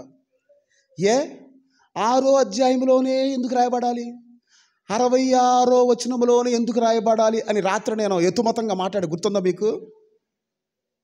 ఎందుకు రాయబడాలంటే పరిశుద్ధాత్మ కరెక్ట్గా అక్కడే రాయించాడు. కారణం ఏంటి? ఈడు భాగవతం అందులోనే ఉంది, ఆ ముద్ర అందులోనే ఉంది. అందువల్ల పరిశుద్ధాత్మ కరెక్ట్గా కింద కానీ పైన కానీ రాయించాల. ఆ అధ్యాయంలోనే 66వ వచనంలో రాయించాడు. ఇప్పుడు అట్లాగే లెమెకు 777 సంవత్సరాలు ఎందుకు బతకాలి? 778 బతకొచ్చుగా, 776 బతకొచ్చుగా, లేకుంటే 771 బతకొచ్చుగా. కరెక్ట్గా 777 సంవత్సరాలే ఎందుకు బతకాలి? గుర్తుపెట్టుకోండి, బైబిల్లో ప్రతి పేరుకు అర్థాలున్నాయి. ఆదాము అనగా ఎర్రని వాడు అని అర్థం. హవ్వ అనగా జనాంగములకు తల్లి అనే అర్థం. అబ్రహాము అనగా విశ్వాసులకు లేదా జనాంగములకు తండ్రి అనే అర్థం. శారా అనగా రాజకుమారి అనే అర్థం.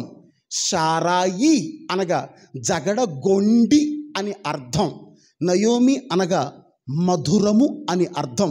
ఎస్తేరు అనగా నక్షత్రము అని అర్థం. హన్నా అనగా కృప కలిగినది లేకుంటే కృప పొందినది అని అర్థం. సంసోను అనగా సూర్యుని వంటి వాడు అని అర్థం. దెలీలా అనగా ఇంద్రియములను తృప్తిపరిచేది అని అర్థం. దావీదు అనగా ప్రియుడు అని అర్థం. దానియేలు అనగా దేవుడే నా యొక్క న్యాయాధిపతి అని అర్థం. యేసు అనగా క్రీస్తు అనగా వెరీ గుడ్. అట్లాగే లెమేకు అనగా 2 అర్థాలు ఉన్నాయి, రాసుకోండి. లెమేకు అనగా 2 అర్థాలు ఉన్నాయి. ఒకటి బలము గలవాడు అని అర్థం. లెమేకు అనేటువంటి మాటకు 2 అర్థాలు. ఒకటి బలము గలవాడు అని అర్థం, రెండవది ఆరోహణ మగువాడు అని అర్థం. రెండవ అర్థం ఏంటంటే ఆరోహణ మగువాడు అని అర్థం.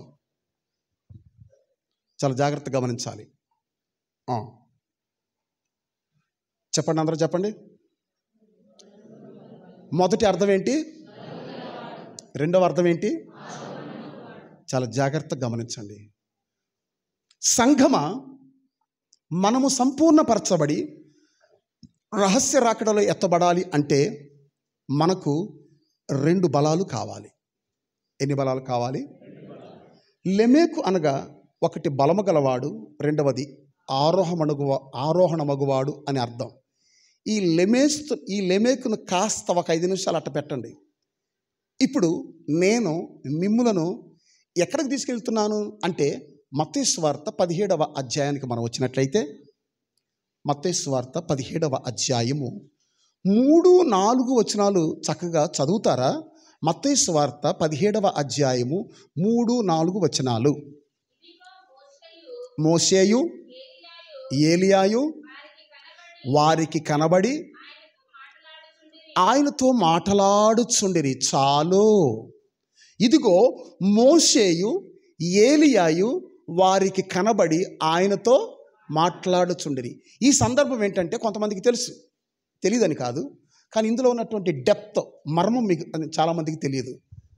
ఒకసారి పేతురును, యోహానును, యాకోబును యేసు ప్రభు వెంట పెట్టుకొని ఒక ఎత్తైనటువంటి కొండ మీదకి వెళ్ళి, అనగా ఆ కొండ పేరు రూపాంతరపు కొండ అంటారు.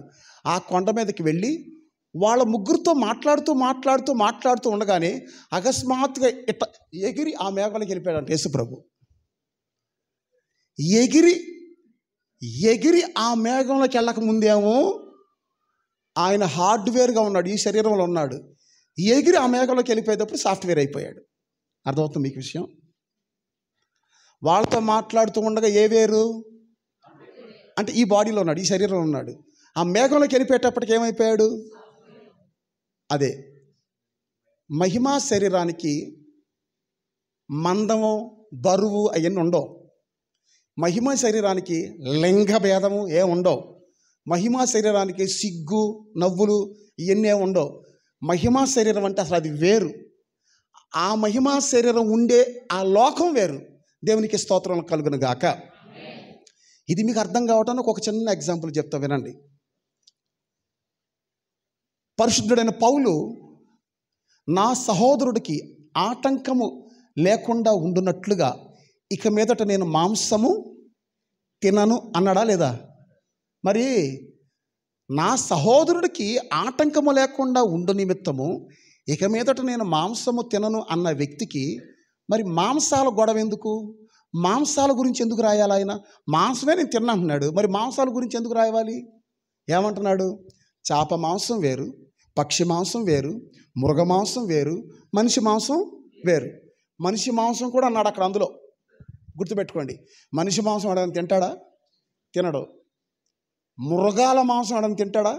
తినడు. మరి వాటి కూడా వీనికి ఎందుకు? ఆ మాంసాలు ఎవరు తినరో, అందులో ఒక చేప మాంసం తింటారులే, మిగతా ఎవరు తినరు అంతగా. ఎవరో తినరు, కానీ వాటి గురించి అంటున్నాడు. ఆ మాంసం వేరు, ఈ మాంసం వేరు, ఈ మాంసం వేరు అన్నాడు. ఈ మాంసాల గొడవ ఎందుకు ఆయనకి? నాకు అర్థం కావట్లా. చాలామందికి మర్మం అర్థం కాదు, చెప్తా వినండి. చేప మాంసం అంటే అర్థం ఏంటి?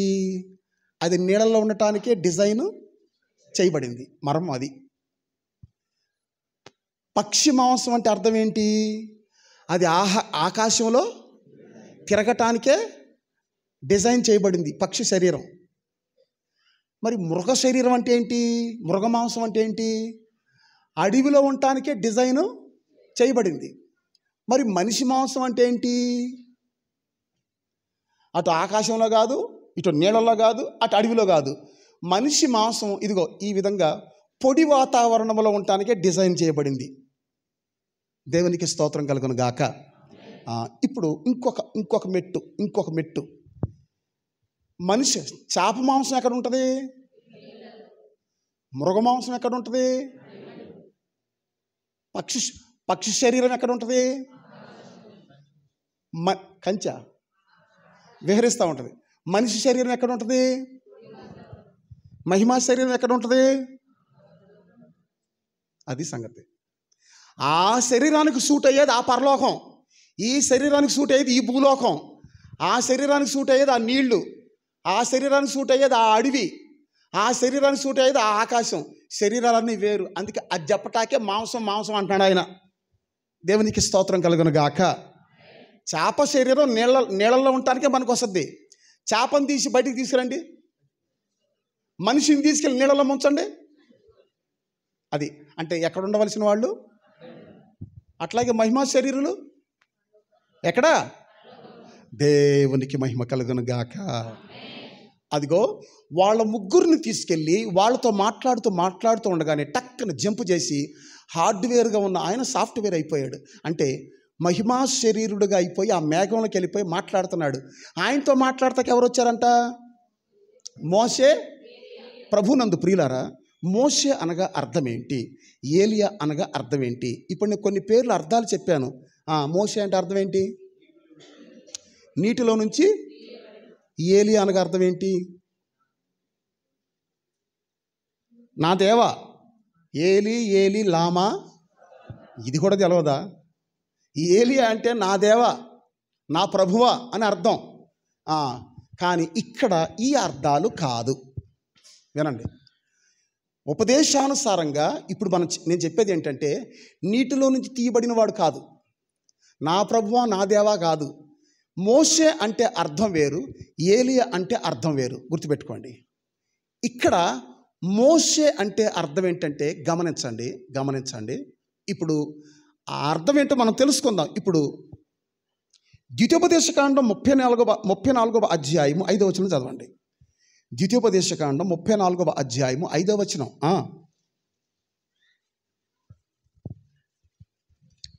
ద్వితీయోపదేశకాండం 34వ అధ్యాయం 5వ వచనం. ఏంటి ఇంతసేపా?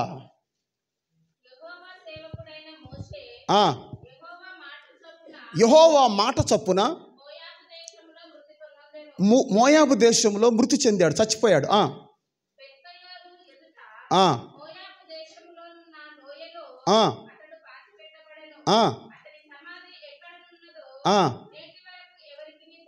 ఇదే కదా. మళ్ళీ చదవద్దు, నేను చెప్తున్నా వినండి. ద్వితీయోపదేశకాండం 34వ అధ్యాయము 5వ వచనంలో మనం చదివేది ఏంటంటే, మోషే మరణించాడని మనం చదువుతున్నాం. అవును కదా? అందరూ చెప్పండి.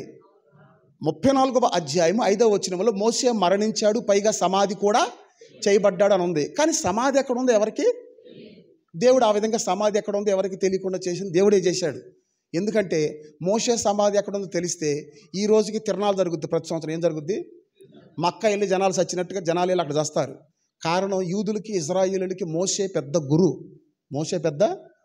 కాబట్టి ఎవరి సమాధి తెలియజేయాలో ఆయనకి తెలుసు, ఎవరి సమాధి లేకుండా చేయాలో ఆయనకి. సమూయేలు సౌలుని అభిషేకించిన తర్వాత పంపించేటప్పుడు అంటున్నాడు, సెల్సాహులో నుండి రాహేలు సమాధి దగ్గర అంటున్నాడు. అక్కడేమో సమాధి చూపెడుతున్నాడు, ఇక్కడేమో సమాధి కనపడకుండా చేస్తున్నాడు. అన్నీ ఆయన లీలలో మీకు అర్థం కావట్లా. దేవునికి స్తోత్రం కలుగును గాక. ఇప్పుడు ఇక్కడ నేను ధ్యానించింది ఏంటంటే, వినండి జాగ్రత్తగా. ద్వితీయోపదేశకాండం 34వ అధ్యాయం 5వ వచనంలో మోషే చచ్చిపోయాడు అనేది కన్ఫామ్. ఏంటి చెప్పండి? మరి ఈ మోషే మళ్ళీ మత్తయి సువార్త 17వ అధ్యాయము 3వ వచనంలో ఎట్లా కనపడుతున్నాడు? కనబడుట మాత్రమే కాకుండా ఎవరితో మాట్లాడుతున్నాడు? ఇది ఎట్లా సాధ్యం? ఇది ఎట్లా సాధ్యం? ఇక్కడ చచ్చిపోయాడు, సమాధి చేయబడ్డాడని ఉంది, మరి ఇక్కడ కనపడుతున్నాడు, మాట్లాడుతున్నాడు అని ఉంది. ఇది ఎక్కడ సోద్యం? ఇది ఎక్కడ మాయా మంత్రం? నాకు అర్థం కావట్లా. కరెక్ట్గా తెలుసుకోండి. చచ్చిపోయిన వాళ్ళకి ఏం తెలియదు అనుకోబాకండి. వాళ్ళకి అన్నీ తెలుసు. జస్ట్ శరీరాన్ని తీసుకెళ్ళి మాత్రమే మనం సమాధి చేస్తున్నాం, మిగతాయన్నీ వాళ్ళకి తెలుసు. ఇప్పుడు నేను ఏమంటున్నానంటే, ద్వితీయోపదేశ కాండంలో చనిపోయిన వాడు ఇక్కడ కనపడుతున్నాడంటే, మత్తయి సువార్తలో కనపడుతున్నాడు అంటే, మరి ఇక్కడ చచ్చిపోయిన వాళ్ళు కూడా ఎక్కడో చోట కాదు, అక్కడ కనపడతారు. ఎక్కడ? తీర్పు తీర్చుటకు గ్రంథములు విప్పబడిను అని ఉందే, అక్కడ కనపడతారు అందరూ. దేవునికి స్తోత్రం కలుగును గాక. ఇది ఖచ్చితం ఖచ్చితం ఖచ్చితం ఖచ్చితం. అందుకని మా అమ్మగారు చచ్చిపోయినప్పుడు నాకేం ఏడుపు రాలా, ఒక చుక్క కూడా రాలా. ఎందుకంటే నాకు తెలుస్తుంది ఆమె చచ్చిపోలా, నాకు తెలుస్తుంది ఆమె చచ్చిపోలా. అందుకే ఒక్క చుక్క కూడా నీళ్ళు రాలా. సమాజాస అంటే కూడా నవ్వుతా అట్ట మట్టేశా. దేవునికి స్తోత్రం కలుగును గాక. రేపొద్దున నాన్న చచ్చిపోయిన అంతే. శరీర సంబంధుల వలె మీరు ఏడవకూడదని వాక్యంలో రాయబడింది. కారణం, వారి జీవము క్రీస్తుతో కూడా దాచిపెట్టబడింది. మోషే అక్కడ చచ్చిపోయాడు, మరి ఇక్కడ కనపడుతున్నాడు ఏంటి? కనబడటం మాత్రమే కాదు, యేసుప్రభుతో ఏం చేస్తున్నాడు? దాని అర్థం ఏంటి? చచ్చిపోయిన వాళ్ళు మాట్లాడతారా? మాట్లాడరు. చచ్చిపోయిన వాళ్ళు మాట్లాడరు అంటే దాని అర్థం, మోషే చచ్చిపోయిన మాట నిజమే, అతని శరీరము సమాధి చేయబడిన మాట నిజమే, అట్ ది సేమ్ టైం మోషే పరలోకంలో బ్రతికున్నది నిజమే. ఇదే కన్ఫర్మేషన్ అండి. మనిషికి మరణం లేదంటానికి ఇదే కన్ఫర్మేషన్. మనిషికి ఏమి లేదు, నువ్వు తప్పించుకోవటానికి వీలు లేదు. మనిషికి అసలు మరణం లేదు. ఇంకా లోతుకి వెళ్ళాలంటే చాలా టైం పడదులే, వద్దులే. హిందువులు మనిషిని కాలుస్తారు, బూడిదైపోతారు. మరి ఏడు మనిషి ఏడి? ఇక్కడ బూడిదైపోయిన మాట నిజమే, అక్కడ ఉన్న మాట నిజమే. ఆ బూడిదని తీసుకెళ్ళి ఎందులో కలుపుతారు? నీటిలో కలిపేస్తారు. ఆ నీళ్ళు ఏం తాగుతాయి? చేపలు తాగేస్తాయి. అంటే ఇప్పుడు ఆ చచ్చిపోయిన మనిషి ఎందులో ఉన్నాడు? చేపల్లో ఉన్నాడు. మళ్ళీ ఆ చేపలు ఎవరు తింటున్నారు? అంటే ఇప్పుడు ఆ చచ్చిపోయిన మనిషి ఎక్కడ ఉన్నాడు? మళ్ళీ ఇప్పుడు మనిషిలో ఉన్నాడు. ఆ మనిషి మళ్ళీ బాత్రూమ్కి వెళ్తున్నాడు, అది ఎక్కడ ఉన్నట్టు? మీరు ఆలోచించండి. ఏదో ఒక రూపంలో మనిషి ఉన్నాడు. మనిషికి మరణం లేదు, అంతం లేదు. బర్రెలు గడ్డి తింటున్నాయి, ఏం వేస్తున్నాయి? పెండ వేస్తున్నాయి. అంటే ఇప్పుడు ఆ గడ్డి ఏ రూపానికి వచ్చింది? పెండ కాస్త చేసి గోడకేం కొడుతున్నారు? ఆ పిడకలు ఎండిన తర్వాత ఎందులో పెడుతున్నారు? పొయ్యిలో పెడితే అయ్యేమవుతున్నాయి? కాలిపోయి కచ్చికలు అవుతున్నాయి. ఆ కచ్చికలతో మళ్ళీ కుండలు ఏం చేస్తున్నారు? మనిషికి మరణం లేదు, అంతం లేదు. ఏదో ఒక రూపంలో కనపడుతుంది పదార్థం, ఏదో ఒక రూపంలో. అయితే 5 రూపాయలు, లేకుంటే 10 రూపాయలు, లేకుంటే 20 రూపాయలు, లేకుంటే 100 రూపాయలు, లేకుంటే 200, లేకుంటే 500, లేకుంటే 1000 రూపాయలు, లేకుంటే 2000. ఏదో ఒక రూపంలో కనపడతానే ఉంది. అయితే డబ్బులు, అయితే బంగారం, లేకుంటే పొలం, లేకుంటే షేర్ మార్కెట్లో షేర్లు. ఏదో రూపంలో ఉందనేది, నీది ఎక్కడికి పోలా. దేవునికి స్తోత్రం కలుగును గాక. అట్లాగే మోషే చచ్చిపోయాడన్న మాటే కానీ ఆ రూపంలో అక్కడ ఉన్నాడు ఆల్రెడీ ఆయన. ఇప్పుడు లెమెక్ అనగా అర్థం ఏం చెప్పాను? ఒకటి బలము గలవాడు, రెండవది మోషే అనగా మీరేం చెప్పారు అర్థం? నీటిలో నుంచి. కానీ ఈ దర్శనంలో ఇక్కడ అర్థం అది కాదు. మోషే కనబడ్డాడు ప్లస్ యేసుప్రభుతో ఏం చేస్తున్నాడు అంటే అర్థం పునరుద్ధాన బలం. అది మోషే అనగా అర్థం ఏంటంటే పునరుద్ధాన బలం, పవర్ ఆఫ్ రిజరక్షన్, పునరుద్ధాన బలం మోషే అనగా. ఇక ఆ విషయం అట్ట పెట్టండి. ఇటుపక్క ఎవరున్నారు మరి చెప్పండి? ఏలియా. మరి ఏలియా సంగతి ఏంటి? కొంచెం చెప్పండి మీరు నాకు. మోషేలాగా చచ్చిపోయాడా, లేకుంటే సజీవుడిగానే పైకి వెళ్ళిపోయాడా? ఏలియా ఇక్కడ సజీవుడే, అక్కడ సజీవుడే. ఇదొక విచిత్రం. ఏలియా ఇక్కడ సజీవుడే, అక్కడ సజీవుడే. ఆ ఏలియా కూడా యేసుప్రభుతో మాట్లాడుతున్నాడు. మరి ఏలియా అంటే అర్థం ఏంటి చూడండి. అగ్ని రథములు గుర్రములు వచ్చి ఏలియాను పరలోకమునకు కొనిపోయినట్లుగా మనం చూస్తున్నాం. అతడు పరలోకమునకు ఆరోహణమాయను అని మనం చదువుతున్నాం. అంటే ఏలియా అనగా అర్థం ఏంటంటే ఆరోహణ బలం. ఏం బలం చెప్పండి? ఆరోహణ బలం. ఇప్పుడు లెమెక్ అంటే 2 అర్థాలు. ఒకటేంటి? బలము గలవాడు. రెండవది ఏంటి? మనము ప్రభురాకడలో ఆరోహణం అవ్వాలి అంటే మనకి 2 బలాలు కావాలి. 2 బలాలు. మోషే అనగా పునరుద్ధాన బలం, ఏలియా అనగా ఆరోహణ బలం. ప్రభునందు ప్రియులారా, 777 అనే విషయాన్ని ఒక 5 నిమిషాలు అట్ట పెట్టండి. మళ్ళీ నేను అక్కడికి వస్తాను. ఈ 2 బలాలు ఎందుకు అవసరం మనకి? ఒక పక్షి ఎగరాలంటే 2 రెక్కలు కావాలి. ఒక విషయం కరెక్ట్గా చూడాలంటే 2 కళ్ళు కావాలి. ఒక పని కరెక్ట్గా చేయాలంటే 2 చేతులు కావాలి. చక్కగా నడవాలి అంటే 2 కాళ్ళు కావాలి.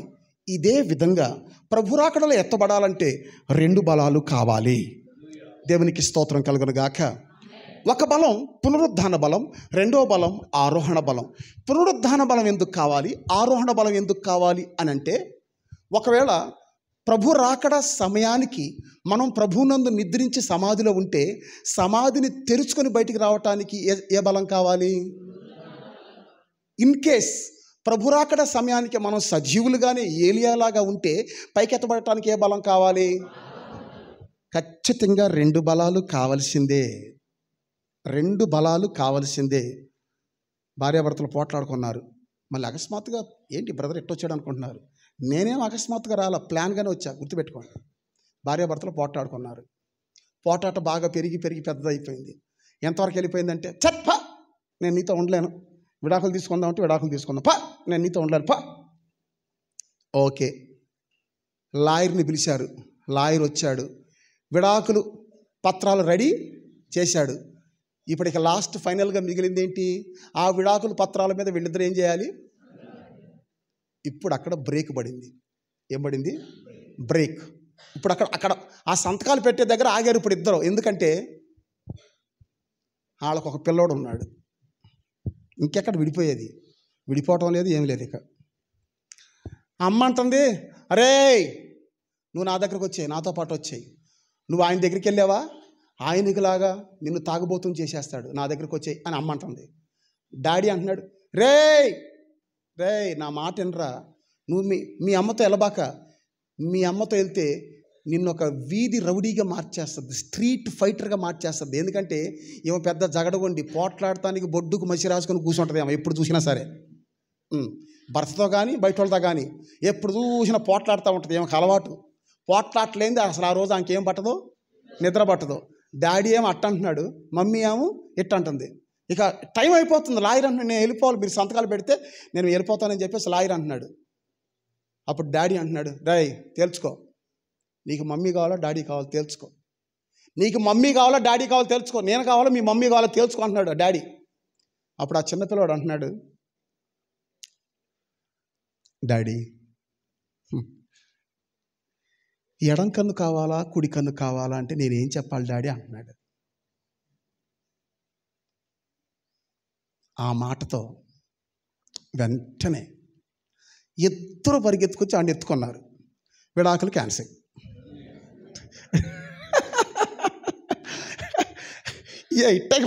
పెద్ద సమస్యకి చిన్న సొల్యూషన్ అంట. ఏంటిది? 32 పళ్ళు తోవటానికి ఇంత పేస్ట్ చేసుకోవాలా? అయిపోయింది. మమ్మీ కావాలా డాడీ కావాలంటే వాడు చెప్పిన సమాధానం ఏంటి? ఎడం కన్ను కావాలా కుడి కన్ను కావాలంటే ఏం చెప్పాలి డాడీ అన్నాడంట దీనంగా. వెంటనే వాళ్ళకి కన్నీళ్ళు వచ్చేసినాయి అంట. ఇద్దరు ఒకేసారి ఎత్తేసుకున్నారంట. ఆయన ఆ చెయ్యి ఏమో ఈ చెయ్యి పట్టుకుని ఆవిడ భుజాల మీద పెట్టేసుకున్నారంట. దేవునికి స్తోత్రం కలుగును గాక. ఇగో ఇట్టుంటే భార్యాభర్తల సంగతిలో. భార్యాభర్తలకి పిల్లల సమాధానం చెప్పవలసిన రోజులు వచ్చినాయి. దేవునికి స్తోత్రం కలుగును గాక. అట్లాగే ప్రభురాకల్లో ఎత్తబడాలంటే సంఘమా మనకి ఎన్ని బలాలు కావాలి? లెమేకు అనగా అర్థం ఏంటి? 1 బలము గలవాడు, 2 6. లెమేకు జీవించిన ఆయుష్కాలం ఎంత? 1 ఏడు అనగా ప్రాణములో సంపూర్ణత, 2వ ఏడు అనగా ఆత్మలో సంపూర్ణత, 3వ ఏడు అనగా శరీరంలో సంపూర్ణత. ప్రాణము ఆత్మ శరీరములో మనము సంపూర్ణులుగా మార్చబడాలి. అప్పుడే ఈ యొక్క రహస్య రాకల్లో మనం ఎత్తబడతాము. ఎత్తబడితేనే సుడిగాలిని పెనుగాలిని ఏం చేయగలం? తప్పించుకోగలం. ఈ 666ని తప్పించుకోగలం. ఈ మృగాన్ని ఏం చేయగలం? తప్పించుకోగలం. వెనకాల ఉన్న గడ్సర్పాన్ని ఏం చేయగలం? తప్పించుకోగలం. దేవునికి స్తోత్రం కలుగును గాక.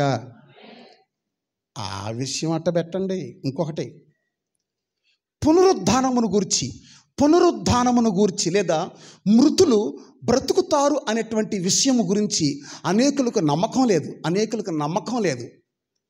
యెహెజ్కేలు గ్రంథం 37వ అధ్యాయము 12వ వచనాన్ని మనం చదివితే, యెహెజ్కేలు గ్రంథం 37వ అధ్యాయము 12వ వచనాన్ని మనం చదివితే,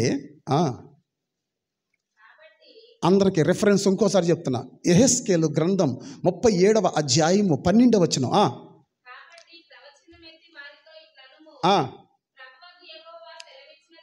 ప్రభువగు యెహోవా సెలవిచ్చినదేమనగా, మీరున్నటువంటి సమాధులను నేను తెరుస్తాను. సమాధుల్లో నుంచి మిమ్మల్ని బయటికి రప్పించి,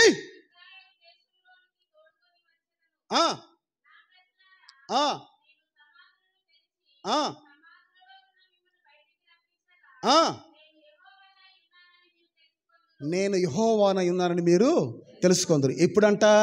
మీ సమాధులు నేను తెరుస్తా, తెరిచి మిమ్మల్ని సమాధిలో నుంచి బయటికి ఆ రోజు తెలుసుకుంటారు నేను యెహోవానని. అప్పుడు తెలుసుకుంటారు మీరు. అందరిని సమాధులు తెరుస్తాడు, తెరిచి అందరినీ బయటికి రప్పిస్తాడు. అందరికీ పునరుద్ధానం ఉంది. ఎందుకు చెప్పనా? కొంతమంది తీర్పు పునరుద్ధానం అనుకును, కొంతమంది జీవ పునరుద్ధానం అనుకును, కొంతమంది కొంతమంది నిందల పాలవుటకు గాను ఖచ్చితంగా ప్రతి ఒక్కరూ పునరుద్ధానం చెందాల్సిందే. కానీ నూతన నిబంధన సంఘానికి దేవుడిచ్చిన ప్రత్యేకత ఏంటంటే, రహస్య రాకడలో 2 గుంపుల వాళ్ళు ఎత్తబడతారు. ఒకటి, మొదట ప్రభునందు మృతులైన వారు లేపబడుదురు. ఆ మీదట సజీవులుగా ఉన్న మనము మార్పు చెంది వారితో కూడా కలిసి ప్రభువుని ఎదుర్కొనుటకు మేఘ మండలముల మీదకి వెళ్ళేద్దాము అంటున్నాడు పౌలు. ఇద్దరు కలిసి వెళ్తారంట. కానీ ఫస్ట్ లేచేది ఎవరు చెప్పండి? ఆ తర్వాత బతికిన వాళ్ళు ఇద్దరు కలిసి పైకి వెళ్తారు. అందుకనే చదవద్దులే, వినండి. అందుకని చదవద్దు. రోమాపత్రిక 9లో ఉంది, ఆయన మృతులకును దేవుడే, సజీవులకును దేవుడే. దేవునికి స్తోత్రం కలుగును గాక. ఈ 2 బలాలు కావాలి అంటే, ఒకవేళ చనిపోయే సమాధిలో ఉన్నా సరే మిస్ అవ్వటానికి వీలు లేదు. ఒకవేళ బ్రతికి సజీవులుగా ఉన్నా సరే మిస్ అవ్వటానికి వీలు లేదు. అంటే ఏంటి? అటు చచ్చిపోయినా సరే రాకళ్ళు ఎత్తబడాలి, ఇటు బ్రతికున్నా సరే రాకళ్ళు ఎత్తబడాలి. ఎటు చూసినా సరే మిస్ అవ్వకుండా ఉండాలంటే ఎన్ని బలాలు కావాలి? అందుకే ట్రైన్లో 2 డ్రైవర్స్ని పెడతారు, విమానంలో 2 డ్రైవర్స్ని పెడతారు, ఓడలో 2 డ్రైవర్స్ని పెడతాడు. ప్రభు రాకడ వచ్చినప్పుడు ఒకడు పైకి వెళ్ళిపోతే మరి ట్రైన్ ఇంకొకటి నడిపించాలిగా. అందువల్ల ఒకడికి గుండె నొప్పి వచ్చి ఒకడు పుట్టుకుమంటే ఆ ఓడ మునిగిపోకుండా ఇంకొకటి నడిపించాలిగా. అందుకని ప్రతి డిపార్ట్మెంట్లో డ్రైవర్లు 2 ఉంటారు. మీరు గమనించండి. దేవునికి స్తోత్రం కలుగును గాక. కాబట్టి ప్రభునందు ప్రియులారా, మనకి ఏ భయం వద్దు. 2 బలాలు ఉన్నాయి. నేను ఒక పాస్టర్ గారితో అన్నా, మరి ఇప్పుడు ఎట్లా?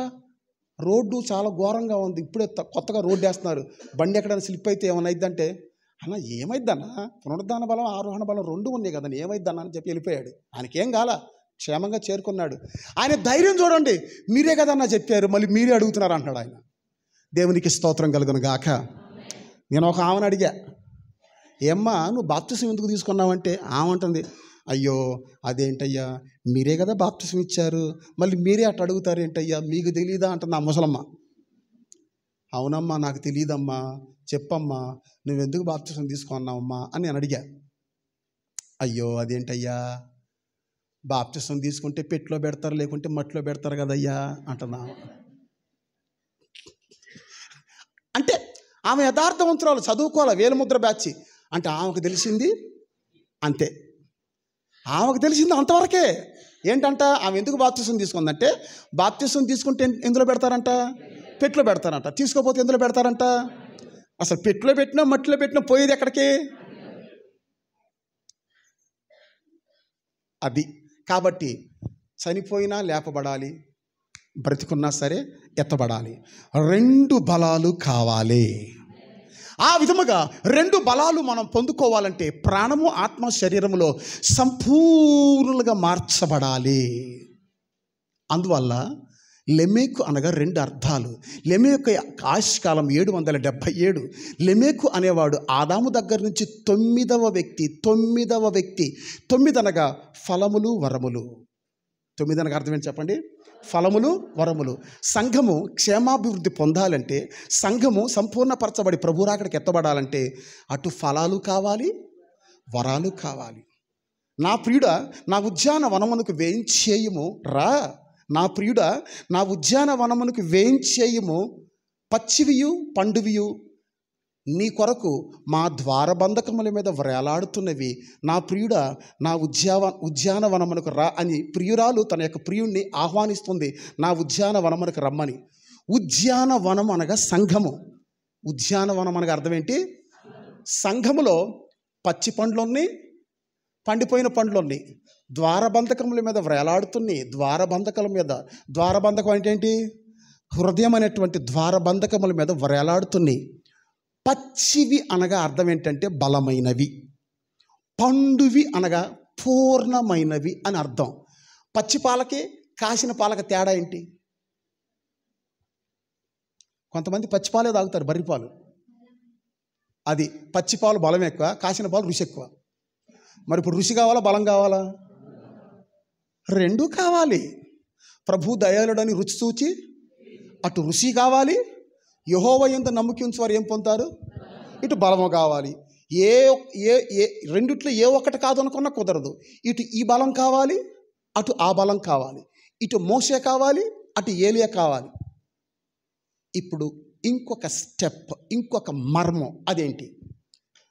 ఇటుపక్క మోషే ఉన్నాడు, ఇటుపక్క ఏలియా ఉన్నాడు, మధ్యలో ఎవరున్నారు? యేసు ప్రభు. రైట్. రేపొద్దున ప్రభురాకడ సమయంలో సంఘమైనటువంటి మనము ఎత్తబడి కలుసుకోబోయేది మోషేనా, ఏలియానా, యేసు ప్రభునా? మోషేకి ఎన్ని బలాలు ఉన్నాయి చెప్పండి? ఒకటే బలం. ఏలియాకి ఎన్ని బలాలు? కానీ మధ్యలో ఎవరున్నారు? ఆయనకి ఎన్ని బలాలు ఉన్నాయి? రెండు ఉన్నాయి. ఆయన స్వామి. ఎవరైనా వాళ్ళు స్వాములు కాదు, ఈయన స్వామి. ఈయన మ్యాజిక్ ఏంటో తెలుసా? కింద నుంచి పైకి వెళ్ళగలడు, పైనుంచి కిందకే రాగలడు. అబ్బో ఎంత స్వామినా! సపట్లు కూడా గట్టిగా దేవునికి స్తోత్రం కలుగును గాక. అది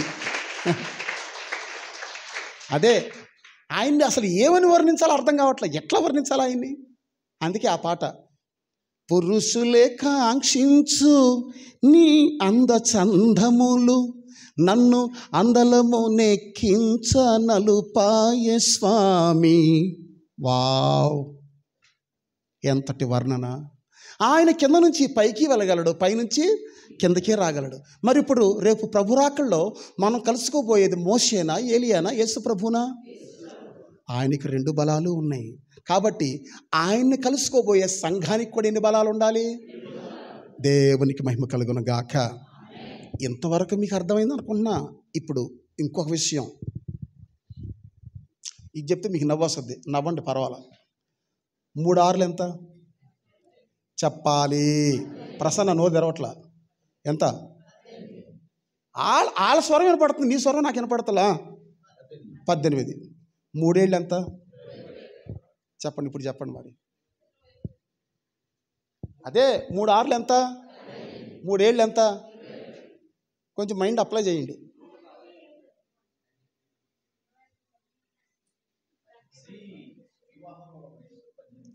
అబ్బా, ప్రసన్న కరెక్ట్గానే ఉన్నాడు. నేనేదో అనుకున్నా. 3 6 18 అమ్మాయి వయసు, 3 ఏళ్ళు 21 అబ్బాయి వయసు. ఇద్దరు కలిస్తేనే పెళ్ళి. దేవునికి స్తోత్రం కలుగును గాక. అట్లని కలవబాకండి. ఎందుకో చెప్పనా? చెప్పనా వద్దా? 6 + 7 ఎంత చెప్పండి? మరి ఇది ఎక్కడి నుంచి వస్తుంది? అందుకే రెండింటిని కలపబాకండి. అందుకే ఈ వ్యక్తి ఇక్కడ ఉండటం ఇష్టం లేక నిచ్చెన వేసుకొని ఇక్కడికి ఎక్కుతున్నాడు. దేవునికి స్తోత్రం కలుగును గాక. 6 7 కలపబాకండి. 6 వేరు, 7 వేరు. 666 వేరు, 777 వేరు. 666 అనగా 18 అమ్మాయి వయసు, 777 21 అబ్బాయి వయసు, వివాహ వయస్సు. అందుకని అదే పరమగీతంలో ఇంకొక మాట ఉంది, మాకొక చిన్న చెల్లెలు కలదు, దానికి ఇంకనూ వయసు రాలేదు, దానికి వయసు వచ్చినప్పుడు దాని విషయమే మేము ఆలోచిస్తామని చెప్పేసి అంటున్నారు. మాకు ఒక చిన్న చెల్లెలు అంటే అర్థం ఏంటి? మాకు ఒక చిన్న చెల్లెలు కలదు, దానికి ఇంకా నువ్వు వయసు రాలేదు, దానికి వయసు వచ్చినప్పుడు దాని విషయమై ఏం చేయాలో ఆలోచిస్తామంటున్నారు పెద్దలు. చిన్న చెల్లెలు అంటే పరిపూర్ణత లేని సంఘం అని అర్థం, గుర్తుపెట్టుకోండి. చిన్న చెల్లెలు అంటే అర్థం ఏంటి? పరిపూర్ణత లేని సంఘం. ఈ పరిపూర్ణత లేని సంఘం అంతా కూడా 6లో ఉంటుంది. ఎక్కడ ఉంటుంది అంటే అంత్యక్రీస్తు పరిపాలనలో. మరి పరిపూర్ణత కలిగిన సంఘం ఎక్కడ ఉంటుంది? 7లో ఉంటుంది. అనగా ఎవరితో ఉంటుంది? క్రీస్తుతో ఉంటుంది. బట్ రెండింటిని మాత్రం ఏం చేయొద్దు? కలపొద్దు. లోహం అందరినీ కలిపేస్తున్నారు. 18 అనగానే 21 అనగానే ఏం చేస్తున్నారు? కలిపేస్తున్నారు. ప్రియ సంఘమా, మనం గెలవకూడదు. 18 వేరు, 21 వేరు. 666 అనగా లేదా 18 అనగా ఎవరి సంఖ్య చెప్పండి? మృగము యొక్క. మరి 3 ఏళ్ళు ఎంత చెప్పాలి? నూతన యెరూషలేము పట్టణం యొక్క వర్ణన ఏ అధ్యాయంలో ఉంది? ప్రకటన గ్రంథం 20. అబ్బా, ఎంత లెక్కలు భలే ఉన్నాయి, కరెక్ట్గా ఉన్నాయి. 3 ఏళ్ళు 21. ప్రకటన గ్రంథంలో పరిశుద్ధ పర్వతం యొక్క ఆ నూతన యెరూషలేము యొక్క వర్ణన ఏ అధ్యాయంలో ఉంది? 21వ అధ్యాయంలో. 3 ఏళ్ళు ఎంత?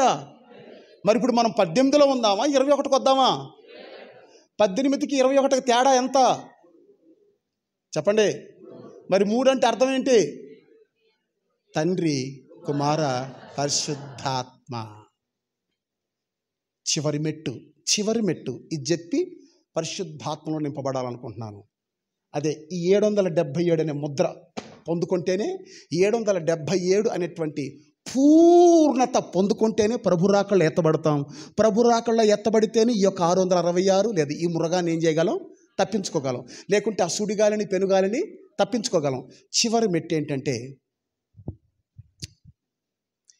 ఈ పరిపూర్ణత 777 అనేటువంటి పరిపూర్ణత లేదా ఆ పునరుద్ధాన బలము, ఆరోహణ బలము మనకి ఇచ్చేది ఎవరు? బలాలు 2. ఓకే, 2 బలాలు. ఎందుకంటే పునరుద్ధాన బలం ఎందుకు కావాలి? చచ్చిపోతే సమాధిలో నుంచి. ఆరోహణ బలం ఎందుకు కావాలి? సజీవులుగా ఉంటే పైకి ఎత్తిపోవటానికి. ఒక సామెత ఉంది, యథా రాజా తదా ప్రజ. మరి ఇప్పుడు అక్కడ ఏమంటున్నాడు? ఇజ్రాయేలీలారా, మీరున్నటువంటి సమాధులు నేను తెరుస్తా. మరి ఇప్పుడు మనమేమనాలి? లోకస్తులేమో యథా రాజా తదా ప్రజ అంటున్నారు. ఇప్పుడు మనమేమనాలి?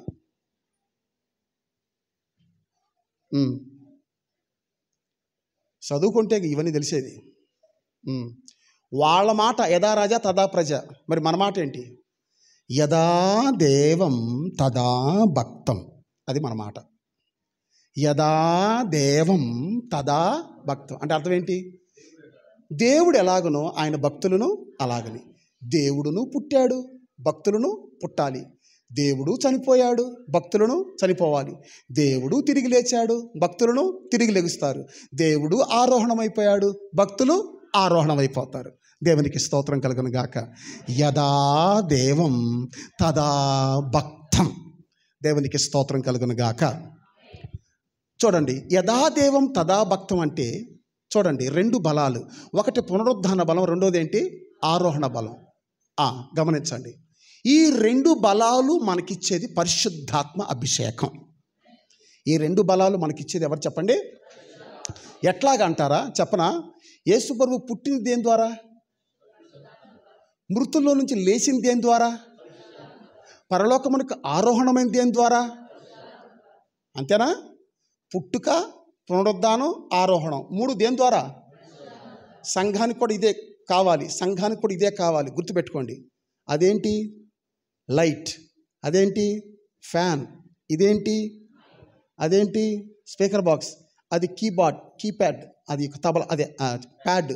అది కీబోర్డు. ఇంట్లో ఉన్న కొన్ని వస్తువులు, ఫ్రిడ్జు, మిక్సీ, తర్వాత వాటర్ హీటర్, ఇస్త్రీ పెట్టి, గ్రైండర్. ఇంట్లో ఎన్నో వస్తువులు ఉన్నాయి, మందిరంలో ఎన్నో వస్తువులు ఉన్నాయి. కానీ ఈ వస్తువులన్నీ పనిచేసేది ఒకే దేంతో? అట్లాగే మృతులు పునరుద్ధానులు అయ్యేది పరిశుద్ధాత్మ ద్వారానే, భక్తులు పుట్టేది పరిశుద్ధాత్మ ద్వారానే, అంతా పరిశుద్ధాత్మ ద్వారానే. దేవునికి స్తోత్రం కలుగును గాక. ఆ పరిశుద్ధాత్మను ఆహ్వానిస్తూ 2 బలాలు పొందుకుందామా? 3 ఏడులు సంపూర్ణత పొందుకుందామా? అందరూ లేచి నిలబడండి. 666 తప్పించుకోవాలంటే 777 కావాలి. ఎంత గొప్ప సత్యాన్ని ప్రభు మనకు తెలియచేస్తున్నాడు. 777 అనగా లెమెకు యొక్క ఆయుష్కాలం. అందరూ లెగాలి. లెమెకు యొక్క ఆయుష్కాలం. లెమెకు అనగా ఒకటి బల